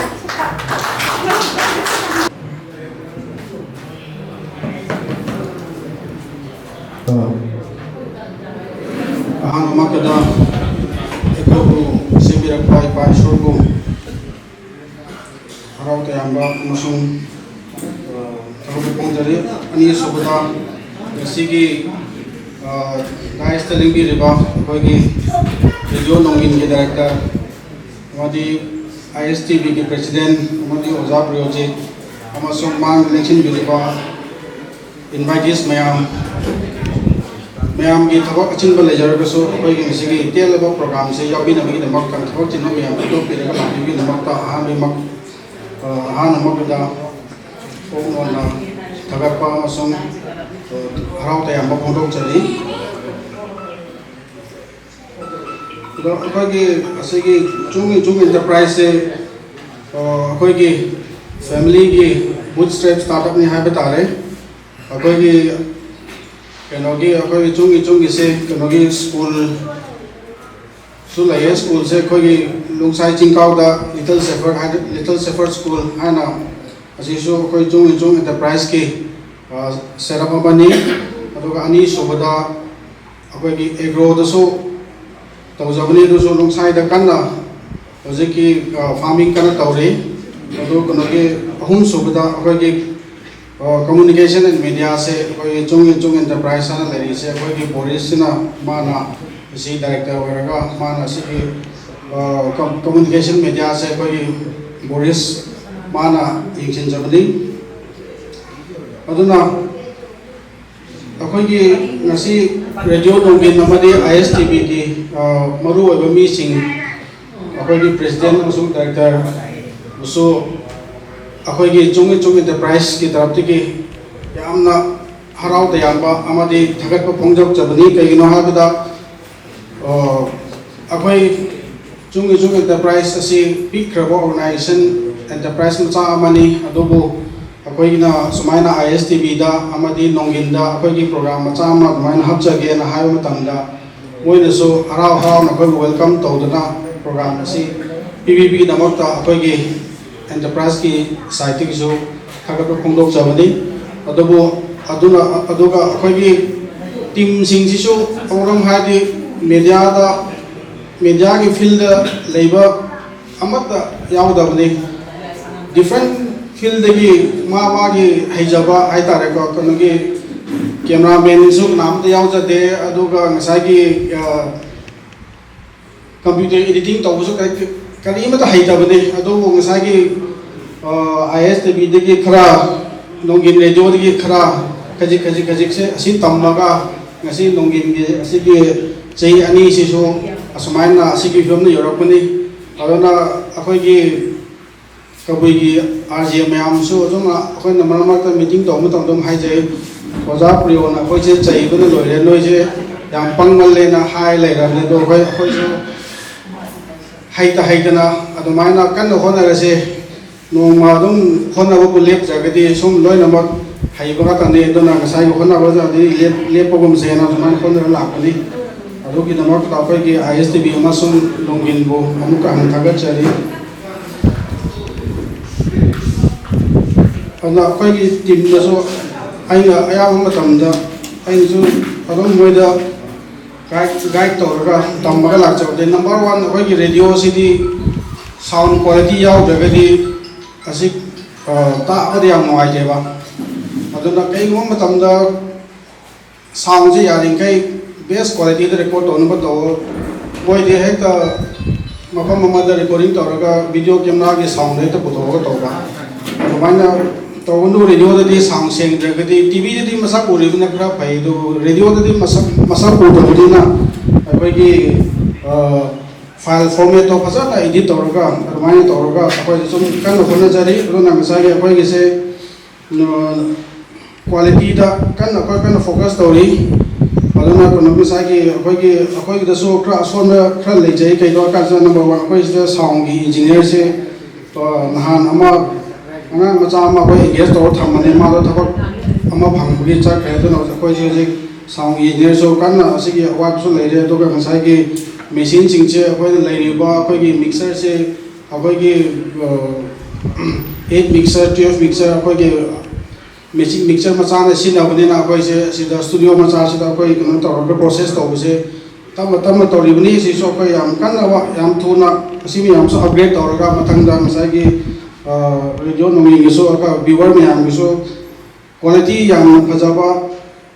audio दसो अमसो content मयाम सो पि number होनो जगे अदुना अखोइ से हुजिक learning process त लेरिबनी अदुना मसागी येंबि लो मयाम सो यो मयाम दरेसो दम नापियो अदुगा मसागी अखोइ ओजा मुतवा की मतिंग लौरगा हायेंदि होक्टोबा training सिना मथंगदि असिदि हेनबा presentation तो ओरगसो Masai content ओरगसो लोइनमता अहेनबा लानी हायबसे थाजब लई अदो आई उदि गसी ओजा से हानु होय अखोइगी ओजा बिता बादु उदि खंजाबा अदोबो ओजा बुदि गसी हानु होय अदुना ओजा बुजु ताम होक्चरी अदुना हायेंगी ट्रेनिंग इशो जो माय पाको ओरगा मसागी नोंगिन सिदा कोइ प्रोग्राम फजब पिबो ngमनबसु हनरगेना मयाम वन थमजरी अदुना अखोइ चुंग एंटरप्राइज की मसागी मीडिया की से अखोइना हानबदा अखोइना कैदोबगी रेडियो तो बोरगसो मसागी ISTV तो बोरगसो कैदोबगी अखोइ से चंचलखिनो हारगा हानबदा अखोइ से आर्ट एंड कल्चर से अखोइगी मसागी ओजाम याम हाबी के अखोइ कबुई से कनगी आर्ट एंड कल्चर ते यामना कनगी तो तवेना है अदुगी पोतो मसागी अखोइगी ड्रेस तो बोरगसु जगोय तो बोरगसु इसै म्याम से अखोइ से प्लेटफॉर्म लेदबनी ना मसागी ISTV अमसो नोंगिनगी मतिंग लौरगा से अखोइ अजमाइना आर्ट एंड कल्चर से अखोइ प्रमोट तोगेना अखोइ से असिगी फील चंगजखिबनी अदुगा अनि सुबदा अखोइगी कबुई की मरकसो मसागी स्पेशल नंबर म्याम सो सकपीग्रे कबुई के मरकसो मसागी आर्टिस्ट म्याम से टैलेंट लेबा म्याम लय सिसु एक्सपोज तौन मथम मफम लेतपै आदि मोय से पब्लिक मान पुथोगा मोय टैलेंट म्याम से शो तौफम लेतबा अदुगी खल्लगा अखोइ से आर्टिस्ट म्याम सो प्रमोट तौन बायना अखोइ से सिगी प्लेटफॉर्म से सिगी मतेंग लौजबनी अदुगा अहुम सुबदा मसागी एजुकेशन के उफमसो एजुकेशन की मतंगसो अखोइ से याम कन्ना फोकस तौगे तौबने दो होजिक से अखोइ टीम वर्क की एजुकेशन की मतंग दे अखोइ टीवी ओरगसो नोंगिन ओरगसो कंटेंट सेंबो नमद्रे दो कन कनगी अथु मतमदा कंटेंट से नो कन होनरे अखोइना एजुकेशन के दो पुरोनिंग रो हाका न बन एग्जांपल मा अखोइना दम कनगी अखोइगी यूट्यूब तो उबेबा अखोइगी टिकटॉक हाइरबा प्लेटफॉर्म से अखोइगी हानि इंडिया यारामी होजिके थिंग्रे अदो हेक फैक्टर कांद टिकटॉक ता फंगिबा कंटेंट म्याम से जगोय साबी ने अमा गिने मसागी जोक्स गिने अदो मखतंग होबा टिकटॉक हाइरो पोचे चाइना दा हांगदोरगदि अदो कुंबा जगोय साबा अखोइगे निकपा खोटपा अदो चाइना दे दु थोकतेबा चाइना दि टिकटॉक हांग कांदा अंगांग मचान रेडियो सेम गुंबा रोबोट सेम गुंबा मोय कंटेंट से अखोइगे एजुकेशन कंटेंट खतंग होबा ꯑꯗꯨꯒꯤꯁꯦ ꯑꯩꯈꯣꯏꯅ ꯏꯟꯁꯄꯥꯌꯔ ꯇꯧꯔꯒ ꯑꯩꯈꯣꯏꯁꯦ ꯀꯩꯅꯣꯒꯤ ꯉꯁꯥꯏꯒꯤ ꯑꯦꯟꯇꯔꯇꯦꯟꯃꯦꯟꯁꯨ ꯇꯧꯒꯅꯤ ꯑꯃ ꯇꯧꯒꯅꯤ ꯑꯗꯨꯒ ꯉꯁꯥꯏ ꯑꯗꯨꯒꯤ ꯃꯔꯛꯇ ꯉꯁꯥꯏꯒꯤ ꯏꯖꯨꯀꯦꯁꯟꯁꯤꯁꯨ ꯃꯔꯨ ꯑꯣꯏꯕꯅꯤꯅ ꯑꯩꯈꯣꯏꯒꯤ ꯇꯤꯝꯁꯤꯒ ꯌꯥꯝ ꯀꯟꯅ educationꯒꯤ ꯀꯟꯇꯦꯟꯁꯨ ꯑꯩꯈꯣꯏ ꯄꯨꯁꯜꯂꯒ ꯀꯟꯅ ꯍꯣꯠꯅꯔꯤ ꯑꯁꯤꯒꯤꯁꯨ ꯃꯌꯥꯝꯅ ꯍꯣꯔꯦꯟ ꯀꯩꯅꯣ ꯇꯧꯔꯒ ꯄꯨꯛꯅꯤꯡ ꯊꯧꯒꯠꯄꯤꯌꯨ ꯑꯗꯨꯒ ꯑꯩꯈꯣꯏꯒꯤ ꯇꯤꯝ ꯃꯌꯥꯝꯗꯁꯨ ꯉꯝꯅꯕ ꯑꯣꯏꯖꯒꯦ ꯑꯗꯨꯒ ꯑꯩꯈꯣꯏꯅ ꯑꯁꯤ ꯃꯌꯥꯝꯁꯦ ꯑꯩꯈꯣꯏꯅ ꯉꯝꯅꯕꯒꯤ ꯍꯣꯠꯅꯕꯒꯤꯗꯃꯛꯇ ꯑꯩꯈꯣꯏꯁꯦ ꯀꯩꯅꯣꯒꯤ ꯑꯩꯈꯣꯏ ꯀꯩꯅꯣ ꯃꯌꯥꯝꯗꯁꯨ ꯑꯩꯈꯣꯏꯒꯤ ꯕꯣꯔꯗ ꯃꯦꯝꯕꯔ ꯃꯌꯥꯝꯁꯨ ꯑꯩꯈꯣꯏ ꯈꯟꯅꯔꯦ ꯑꯗꯨꯒ equipments ꯃꯌꯥꯝꯁꯦ ꯃꯔꯨꯑꯣꯏꯅ ꯑꯩꯈꯣꯏꯒꯤ ꯉꯁꯥꯏ ISTVꯒꯤ ꯑꯣꯖꯥꯅ ꯍꯥꯏꯕꯤꯈꯤꯕ ꯑꯩꯈꯣꯏꯒꯤ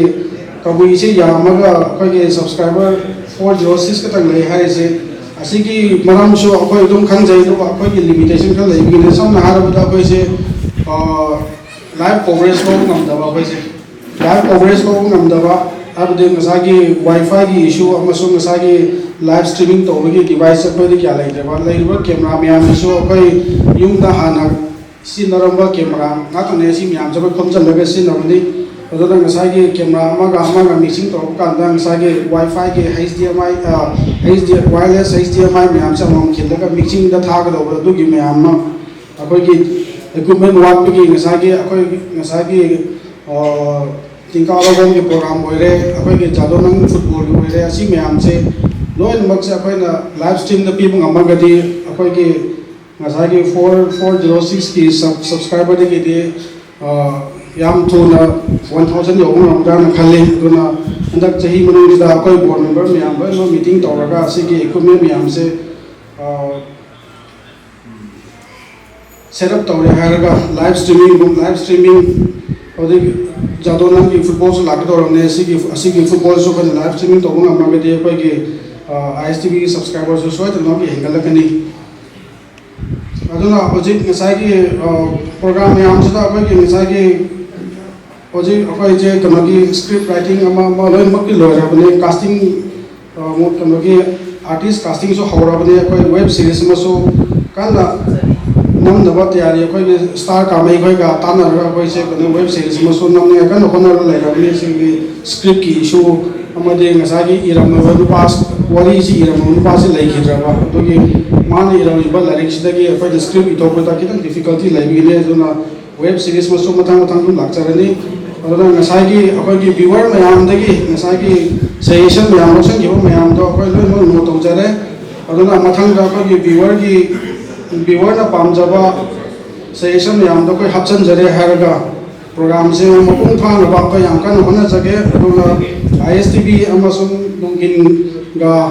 ꯆꯨꯡꯒꯤ ꯇꯦꯂꯤꯚꯤꯖꯟ ꯇꯤꯝꯒ ꯈꯨꯠꯁꯝꯅꯔꯒ ꯍꯥꯏꯔꯤꯕ ꯄ꯭ꯔꯣꯒ꯭ꯔꯥꯝꯁꯦ ꯑꯩꯈꯣꯏꯒꯤ ꯀꯝꯃ꯭ꯌꯨꯅꯤꯇꯤ ꯑꯃꯒ ꯌꯨꯅꯤꯇꯤꯁꯤ ꯄꯨꯔꯛꯅꯕꯒꯤꯗꯃꯛꯇ ꯉꯁꯥꯏ ISTV ꯑꯃꯁꯨꯡ ꯀꯩꯅꯣꯗꯒꯤ ꯅꯣꯡꯒꯤꯟꯗꯒꯤ ꯑꯩꯈꯣꯏꯁꯨ ꯔꯤꯀ꯭ꯋꯦꯁ ꯇꯧꯖꯔꯤ ꯑꯁꯤ ꯋꯥꯐꯝ ꯑꯃꯅꯤꯁꯤ ꯊꯝꯖꯔꯒ ꯂꯣꯏꯁꯤꯟꯖꯔꯦ thank you President the speech tilaw may khangta atawdu makha chathaba oina we have a speech from Dr. Joy Amumcha RJ Radio Nongin 90.8 MHz dai sasida lengi birai haradi madam asilo diba yaragani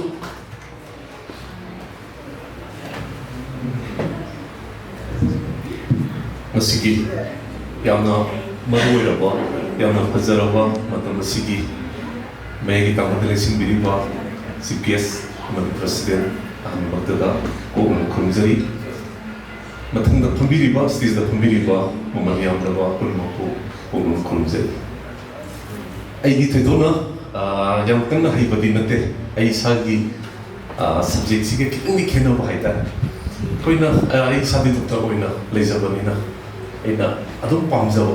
khunjel gi संसार खुंजेली फजबा खुंजेली नुमाइबसी पामजबा हैता आइना मतमदुदा Guwahati Calcutta लेरिगेन मतमदुदा यामना पामजबा हाइदि अखोइगी brain सि कमाइ तौरगा पथाजगनि काइसे खन्नु मतमदा अखोइस पथाब फुंगदा वइता अखोइगी पुंसी से नोंगाले अनाबा नुबितारे अनाबा अदम सेनाले बिसिदा सही तरागा मरी मंगासी अनाबा सिनि इसा योमगा लेबसिदा इसाद ब्रेन पथा नहीं तो वाही तारीख साथ मतलब आई की दुकान आई की ब्रेन सिर्फ कमाई तो पथा का तो बुन खन मतलब खुंजेल की संसार खुंजेल की वही फजवा सीधा कोई ना रिव्यू से पाँव बाहर था video pamma matamda akhoi na matamda da guwahati da ai samo lejari kanda radio nungin chitai radio nungin chibi youtube da du ta da ai su noma manipur da thoro kanda di adum try to jagi kaina bai to laksa bai ta to ai ku jatri laksa ai na laksa ai tha ma ani gum da ngai jari kaina radio nungin da training for kan training man mo haita ai yang kan hi sabu so jatri alo ai sati doctor win le jabani na ai na sai ki video ki sections da lagu na tam da di yam lurommi haidi aikoina khanbagi wakhal du da video da sanna matung da yam lu ba haida haidi manung dei technical oi ba yam yaw mai da concept da na ta adigi kai kuma zara ba sapio magi fazawa magi wahi yam de ai yam request do wahi mem yaw joy nan khallo aikoi masin wa nan na badi adu kai su khallo aduga radio ba post da di sekelum nang le ba yero si yero akanian yam sum manen ado aikoin ding si khogi manung sida wangang mo matab sida kanana hang ma leibano kanana leiba khamang de radio sang ma matung da di sikel ma leiba matam da si lang la si ki ba pho amai to na physics si ai technical laila kanna tamzari duga yam no mai ba mana haita ko gi kai kuma zaro wa asigi radio nung li dai ta sina so nung si bi da na haita konsil gi oiba sangsar sida konsil gi oiba wai sida aina sangba phungzaba matam sida aingon da hana le ramba doctor oin le bagi matha sawa ana ho mayam yom ga isa sida le ramba mayam sirti khadi mang ki bai da yam no mai to da haiba sida ba aiso hoji no na arsi oina puzaba ne to kari hanga da no kamai to no ko wangan ba su ya sida ba haita wangan bagi technique wangan bagi leiba language me am su pe to na zo da dinate mai to ai na pam zo da ki ai ta jaban adon pe kuma zari ba mai am sing amati ngasai sapi ono so haiba de am phazaba amati saloke na haiba da so phazaba ai koi muina kawui sinau sing atigi bitai sinau sing ai koi muina koi dari da so ngasai haiba da ai koi sinau amatani singmi tamisi sinau amatani haiba si ahalaman sina aikoina angang kai matamdadi ahalaman sina sabsi koina aikoida tambibada singi sinau sinso tapatre riwa mete sinso mama amategi masa amategi masani ko kaw no aikoina khan mase tu khalaga lewa adu aikoina lai tamma matamdadi singi ga tamiga si kamai tamu khaidu lakiba kanana ahoi bano kanana yai no bano kanana to boi bano kai khamba ngsido lai chitu masi tamba de khoi gi matam da khoi gi tamma matam da phang da bhai ta amai to na masai dai da ga hai ya na tu nu si ya ta ko ya na no gi nu si wa hai ta khoi manipur gi pikla ta pa si da ka wi su zati punama me te si ya khunda da nei si da khoi homin na pa kamin na pa manipur na kana chimi na kana bai te na kana nu si ba gi prema ma ka le ba si kari u bala na ma na atum khatta tan khai do si ya mu mai da bai ta bai to na kawigi sinau singi aje di kawigi sipi di program si so ikuina marui na hangi masi mai tai ka kawigi si masi manau ni kalmai tu na lapu kilo kalmai tu pun ka dige kai message koi be posi yam da ka masi di manipur si awa amagi matata awa amagi matata awa elizati mitai hai bali ti kawigi hai bali ti manipur da lei ba himin na di zati buni masi awa bona adu no magi hinsi le kadai da suduri kangkong kadai da sikio yam luisi ai kui pia man bagi wan pisi am nan ba man ai kui ping tadi ai kui lupa la politi ai sa su mai ai sa doktor mo izalo ai sa sisari lo desi na dana ai ki account ko pesa le no ndi kadai ki business ni kadai ki la tui mushina da ki pe mushina da ki wakal sina no sabal ba zati si kha masigi thamoi yamna nuai da vai da aduna masigi yamna maman yamna ba kawui ki sinau sigi program ra sida mate ekoi su ekoi ki sinau ne hai masi ekoi rido da su hai na puta ai lauma iba ngang sin yamna pikle iba ngang sin ma punda singmi ga mi tabi si ekoi sinau ne hai masi makoi ki pre da sangin na tagadi ekoi sa adum la na ki ni mai to na radio hai po city yamna migi na kong da ta ba da ꯈꯕꯔ ꯄꯥꯕꯗꯤ ꯍꯦꯟꯅ ꯌꯥꯝꯅ very important ꯑꯣꯏꯕ ꯃꯐꯝꯁꯤꯗ ꯑꯩꯈꯣꯏꯅ ꯑꯆꯧꯕ ꯑꯩꯈꯣꯏ message ꯑꯃ ꯑꯩ ꯄꯤꯖꯍꯟꯅꯤꯡꯉꯤ ꯑꯗꯨꯒ ꯑꯩꯒꯤ ꯅꯨꯡꯉꯥꯏꯕ ꯑꯃ ꯍꯥꯏꯇꯥꯔꯦ ꯑꯩꯒꯤ ꯏꯃꯥꯁꯦ ꯔꯦꯗꯤꯑꯣꯁꯤ ꯃꯔꯨ ꯑꯣꯏꯕ ꯍꯥꯏꯇꯥꯔꯦ ꯃꯥꯒꯤ ꯈ꯭ꯋꯥꯏꯗꯒꯤ ꯏꯁꯧ ꯂꯥꯡꯕꯁꯤ ꯔꯦꯗꯤꯑꯣꯁꯤ ꯑꯩꯅ ꯑꯃꯨꯛ ꯏꯃꯥ ꯅꯪꯒꯤ ꯔꯦꯗꯤꯑꯣꯁꯤ ꯀꯃꯥꯏꯅ ꯇꯧꯕ ꯍꯥꯏꯗꯧꯕ ꯃꯥꯒꯤ ꯕꯦꯇ꯭ꯔꯤ ꯑꯩꯈꯣꯏ ꯕꯦꯇ꯭ꯔꯤ ꯃꯔꯤꯈꯛ ꯍꯥꯞꯄꯦ ꯃꯇꯝꯗ ꯕꯦꯇ꯭ꯔꯤ ꯃꯔꯤꯈꯛꯁꯤ ꯕꯦꯇ꯭ꯔꯤꯁꯤ ꯂꯣꯏꯅ ꯊꯥ ꯑꯃꯒ ꯃꯈꯥꯏ ꯆꯠꯂꯦ ꯅꯣꯡꯉꯥꯟꯕꯗꯒꯤ ꯊꯥꯕꯁꯤꯅ ꯅꯨꯃꯤꯗꯥꯡꯒꯤ ꯄꯨꯡ 12ꯗꯤ ꯁꯤ ꯂꯥꯎꯔꯒ ꯃꯨꯊꯠꯇꯣꯏꯅꯦꯕ ꯑꯗꯨ ꯑꯦꯅꯤ ꯏꯃꯥꯅ ꯊꯕꯛ ꯆꯠꯄ ꯑꯣꯏꯔꯁꯨ ꯔꯦꯗꯤꯑꯣꯁꯦ ꯑꯗꯨꯝ ꯄꯨꯔ ꯆꯠꯂꯦ ꯑꯗꯩꯗ ꯏꯃꯥꯅ ꯉꯔꯥꯡ ꯅꯍꯥꯟꯁꯦ ꯍꯥꯏ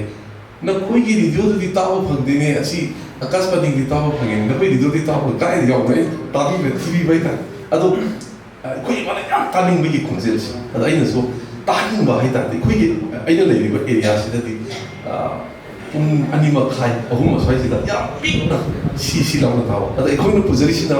ꯅꯨꯃꯤꯗꯥꯡꯒꯤ ꯃꯇꯝꯗ ꯑꯣꯏꯕꯅꯤꯅ ꯑꯩꯈꯣꯏ ꯏꯃꯥꯁꯤꯅ ꯄꯣꯊꯥꯈꯤꯕ ꯑꯩꯈꯣꯏ ꯏꯃꯥꯁꯤꯅ ꯅꯨꯃꯤꯗꯥꯡ ꯄꯨꯡ 3:30 ꯑꯗꯨꯋꯥꯏꯗꯗꯤ 9 ꯑꯗꯨꯋꯥꯏꯗꯗꯤ ꯄꯣꯊꯥ ꯑꯩꯅ ꯑꯩꯈꯣꯏ ꯏꯃꯥꯒꯤꯗ ꯇꯥꯍꯟꯅꯤꯡꯕ ꯈꯣꯟꯖꯦꯜꯁꯦ ꯑꯗꯣ ꯑꯩꯈꯣꯏ ꯏꯃꯨꯡꯁꯤ ꯌꯥꯝꯅ ꯔꯦꯗꯤꯑꯣ ꯑꯩꯈꯣꯏ ꯏꯃꯥꯁꯤ ꯔꯦꯗꯤꯑꯣ ꯌꯥꯝ ꯉꯥꯎꯖꯕ ꯀꯃꯥꯏꯅ ꯇꯧꯏ ꯑꯗꯣ ꯂꯣꯏꯁꯤꯜꯂꯛꯄꯗ ꯑꯩꯅ ꯑꯣꯏꯕ ꯍꯥꯏꯖꯅꯤꯡꯕꯁꯤ ꯑꯩꯈꯣꯏ ꯔꯦꯗꯤꯑꯣꯁꯤꯗ ꯑꯆꯧꯕ ꯃꯦꯁꯦꯖ ꯑꯃ ꯑꯩꯈꯣꯏ ꯑꯦꯅꯤ ꯉꯁꯥꯏ ꯑꯣꯖꯥ ꯗꯥꯏꯔꯦꯛꯇꯔ ꯑꯃꯅꯁꯨ ꯍꯥꯏꯕꯗꯣ ꯑꯩ ꯌꯥꯝ ꯅꯨꯡꯉꯥꯏꯕ ꯃꯔꯤꯡꯒꯤ ꯖꯥꯇꯤ ꯑꯃꯒ ꯍꯥꯞꯄꯤꯌꯨ ꯍꯥꯏꯕꯗꯨꯁꯨ ꯌꯥꯝꯅ ꯐꯖꯕ ꯁꯖꯦꯁꯟ ꯑꯃ ꯈꯜꯂꯤ ꯃꯥꯏꯇꯧꯅ ꯃꯅꯤꯄꯨꯔꯗ ꯂꯩꯔꯤꯕ ꯖꯥꯇꯤ ꯄꯨꯝꯅꯃꯛꯀꯤ ꯅꯠꯇ꯭ꯔꯒꯁꯨ ꯖꯥꯇꯤ ꯈꯔꯁꯤꯡꯁꯤꯅ ꯑꯩꯈꯣꯏ ꯏꯆꯤꯟ ꯏꯅꯥꯎ ꯑꯃꯠꯇꯅꯤ ꯑꯩꯈꯣꯏ ꯃꯁꯤ ꯅꯨꯡꯁꯤ ꯆꯥꯟꯅꯅ ꯂꯩꯕꯁꯤ ꯌꯥꯝꯅ ꯇꯉꯥꯏꯐꯗꯦ ꯍꯥꯏꯕ ꯃꯦꯁꯦꯖꯁꯦ ꯑꯩꯈꯣꯏ ꯀꯕꯨꯏꯒꯤ ꯏꯆꯤꯟ ꯏꯅꯥꯎꯁꯤꯡꯕꯨ ꯑꯣꯏꯔꯁꯨ ꯃꯩꯇꯩꯒꯤ ꯄ꯭ꯔꯣꯒ꯭ꯔꯥꯝꯗ ꯑꯣꯏꯔꯁꯨ ꯃꯔꯨ ꯑꯣꯏꯕ ꯑꯉꯥꯡꯁꯤꯡꯒꯤ ꯍꯧꯒꯠꯂꯛꯂꯤꯕ ꯑꯉꯥꯡꯁꯤꯡꯗ ꯌꯥꯝꯅ ꯃꯁꯤꯒꯤ ꯑꯆꯧꯕ ꯃꯦꯁꯦꯖ ꯊꯝꯍꯟꯅꯤꯡꯉꯤ ꯍꯥꯏꯕ ꯋꯥꯐꯝꯁꯤ ꯊꯝꯖꯔꯒ ꯁꯤꯗ ꯊꯦꯡꯛ ꯌꯨ ꯊꯥꯒꯠꯆꯔꯤ ꯗꯣꯛꯇꯔ ꯖꯣꯏ ꯑꯗꯨꯒ ꯍꯧꯖꯤꯛꯀꯤ ꯊꯥꯒꯠ ꯋꯥꯍꯩ ꯄꯤꯅꯕꯒꯤꯗꯃꯛꯇ ꯒꯥꯏꯊꯣꯏ ꯂꯨꯃꯔꯦꯝꯃꯩ RJ Radio Nongin 90.8 MHz ꯔꯣꯛꯃꯩ ꯀꯕꯨꯏ ꯄ꯭ꯔꯣꯒ꯭ꯔꯥꯝ ꯉꯁꯤ ꯑꯩꯈꯣꯏ ꯄ꯭ꯔꯣꯒ꯭ꯔꯥꯝꯁꯤꯗ ꯂꯥꯛꯄꯤꯔꯤꯕ ꯃꯌꯥꯝꯁꯦ ꯍꯔꯥꯎꯕ꯭ꯔꯥ ꯍꯔꯥꯎꯗꯕ꯭ꯔꯥ ꯈꯪꯗꯦꯀꯣ ꯉꯁꯥꯏꯗꯤ ꯌꯦꯡꯕꯅꯦ ꯃꯌꯥꯝꯁꯦ ꯈꯔꯅ ꯅꯣꯛꯑꯦ ꯈꯔꯅ ꯇꯧꯔꯦꯀꯣ ꯑꯗꯣ ꯑꯩꯈꯣꯏ ꯑꯣꯔꯒꯅꯥꯏꯖꯤꯡ ꯀꯃꯤꯇꯤꯔꯣꯝꯗꯩꯗꯤ ꯈꯔ ꯄꯥꯈꯠꯂꯦꯕ ꯑꯩꯈꯣꯏ ꯉꯁꯤꯒꯤ ꯄ꯭ꯔꯣꯒ꯭ꯔꯥꯝ ꯑꯁꯤꯗꯤ ꯍꯔꯥꯎꯕ ꯅꯨꯃꯤꯠꯅꯦ ꯑꯗꯨꯅ ꯃꯌꯥꯝ ꯍꯔꯥꯎꯁꯤꯅ ꯇꯧꯅꯤ ꯑꯗꯨ ꯃꯌꯥꯝꯅ ꯅꯣꯛꯃꯤꯁꯨ ꯇꯧꯔꯒꯗꯤ ꯑꯩꯈꯣ ꯄꯥꯈꯠꯂꯦꯀꯣ ꯑꯗꯨꯅ ꯍꯣꯏ ꯑꯩꯈꯣꯏꯒꯤ ꯂꯤꯁꯅꯔꯁ ꯃꯌꯥꯝ ꯃꯔꯛ ꯑꯁꯤꯗꯒꯤ ꯑꯣꯖꯥ ꯂꯣꯀꯦꯟ ꯈꯨꯃꯟ ꯑꯩꯈꯣꯏꯒꯤ ꯔꯦꯗꯤꯑꯣ ꯅꯣꯡꯒꯤꯟ ꯃꯣꯗꯔꯦꯇꯔꯅ ꯑꯩꯈꯣꯏꯒꯤ ngasi radio nongin koi chungin chungsna broadcast tawrapasi heda chakhatsnu haina ko koi 1000 asmaina donate tawraga lei meyam khubamda khuminasi yam ngai oda basu asidagi hena amu anniversary amu labadasu adum corporate tawba ngabo aise ko oda ko hoi aduga ngasi ahan bada koi ki shendi boy shor basu yai paraba numit asmaina bibi bagina bakta yam thagat jai aduga koi ising chauna bagi maram moidna koi dindai lo ngisi je kon si ising chauna bada myam su ena khamnari ba ngatani ko na koi program si tawdeira tawroidera ha bagi chamam na basu khara dai ke ko adugu hanta si di noi tawro na ha jani ko koi ki chorna so maina koi ising su humande aduga program se ko haina banan chata kre ko aduga koi ki Radio Nongin 90.8 MHz pusu ngam thelai na koi thaga chaba kongdokchari koi gi community asibu haibadi koi jati asibu head explore to bina ba asigumba privilege ko platform asipi bagi namakta koi community that angan pa dai to ratio ama khatang pullaga tausi na haibagi ko smaina thramasiga khatti bagi namakta Radio Nongin gi site koi na thaga chaba smaina kongdokchani aduga koi gi corporation koi bu koi hojiki business ngatani yam haibana debo adu moina kai tawbiye phajana aduga phajana koi buju RJ oibagi matik chabagi moi gi lesson mayam koi gi experience dai kraba moi gi knowledge kayam so mana share tawi bagi so thaga chaba kongdokchari aduna ngashi gi especially ngashi gi koi program asida lapiriba koi listeners mayam nakoi gi support yaudragadi ngashi koi chahi ani tathara basida smaina success ngasi smaina success oibasi oiba oiram da bashi ai haina khanje ko da mayam mo thaga chaba kongdokchari duna matang dum lakwa matam da so dum support obiyo na koi gi support yaudragadi koi karim ta na de noi tabi habi program adu nungar su tabi na bani re jadi koi pai le deva aduna mayam nungai jai duna smaina support obu na dum ta oda ga biyo duga koi gi ngashi gi dais asida phamom na selection mirba koi gi Sagnai raba oza sing busu thaga chaba kongdokchari habadi madam in khaba matam tu smaina kai to pire haraga koi gi program sibu lengshin pire haraga present to bi gi namakta aduga koi gi mayam bu sa ta smaina phongdok jabani aduga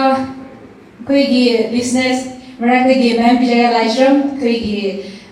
yamna nukshi jarba kai khuna jarba ma'am na su smaina 500 donate awal laibi mayam ko bam ta ko minasi ma'am ngai jai tu na koi gi ngashi program asi horen nungai bra nungai da bra ha bido horen compliment awam tangdi video ko maya nishi bidana adana horen hozik program si loidri musical entertainment ko koi singer mayam le duna isai ja sara ki doi ne maya koi RJ smai bidi radio Nongin da smai isai tha ke bodo ngasi di sang bitna tena daraga yeng horo mayam go aduga koi koi gi committee side gi su how da ba khang de koi mayam dine haraga ko Jablu amak tanggi sini gare do mayam jamin nare haraga how la na mayam smaina amuk kaya tahu sih mayam ngai dere thank you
aduga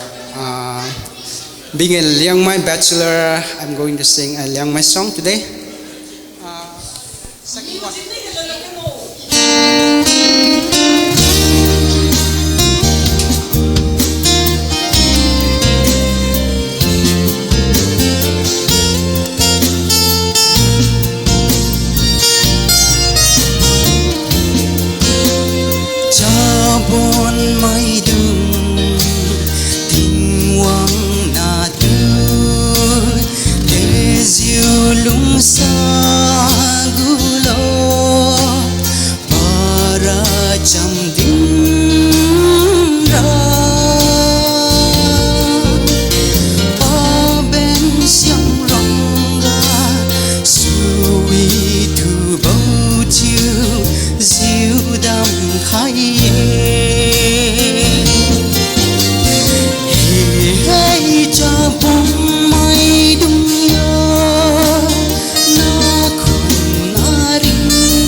sa diệu ba tiên chiếu bờ si hãy cha bốn mai đông nhớ na con na ring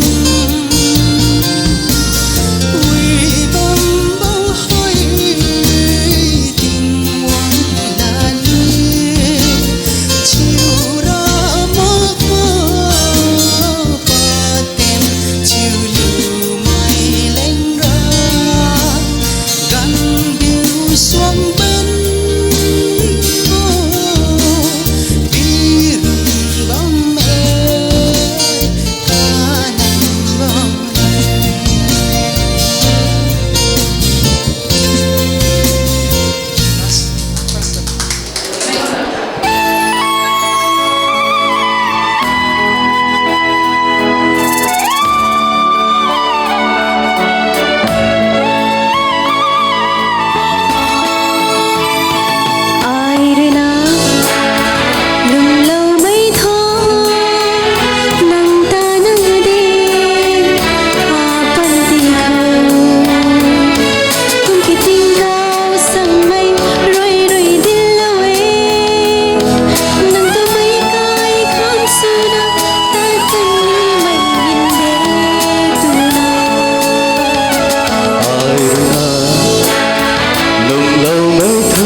tất cả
Thank you.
ꯑꯣꯏꯈꯤꯕ ꯌꯥꯏ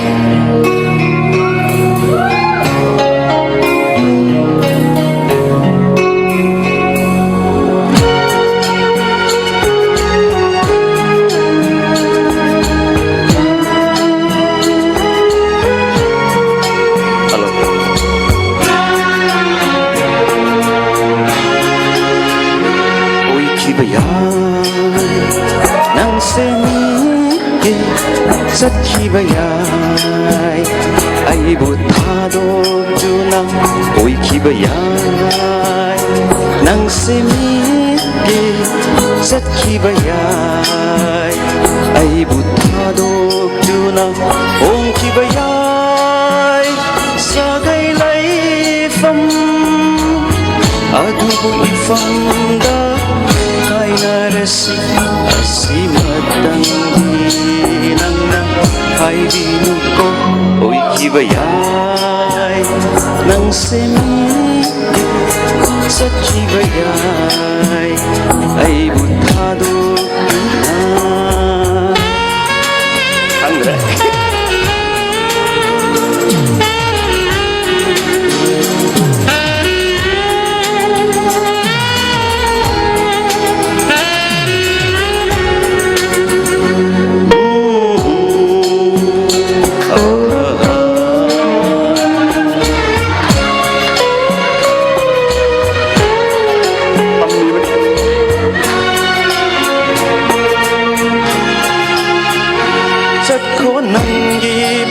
ꯄꯨꯟꯁꯤ ꯂꯝꯕꯤꯗꯣ ꯅꯪꯒꯤ ꯅꯨꯡꯁꯤꯕꯇ ꯊꯤꯗꯨꯅ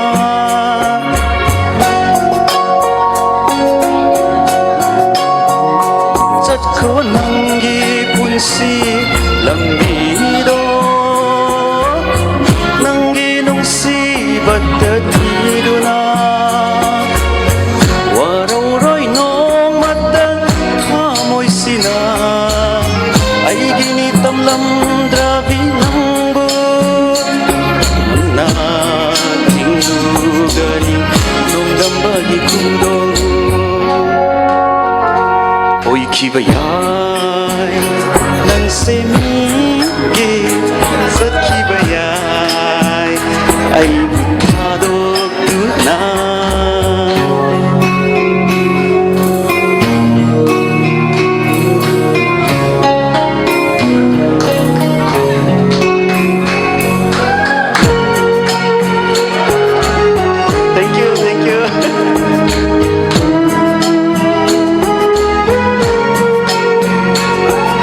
Thank you.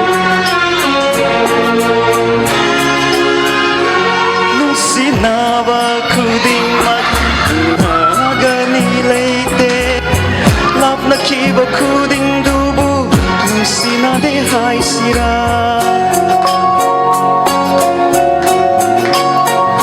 nung sinawa kuding magani leite lap na kiba kuding dubu nung sinade hai sira nang buta moy seng nang nung sibadi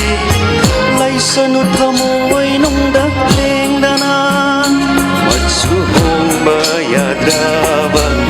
saklon gumna oy kibayay nang semidi sa kibayay ay butado tunang oy kibayay nang semidi sa kibayay ay butado tunang ong kibayay sagay layfam adubo ifamda ay narasi asimatang dinan na ay binuto oy kibayay nang semidi sa kibayay ay buta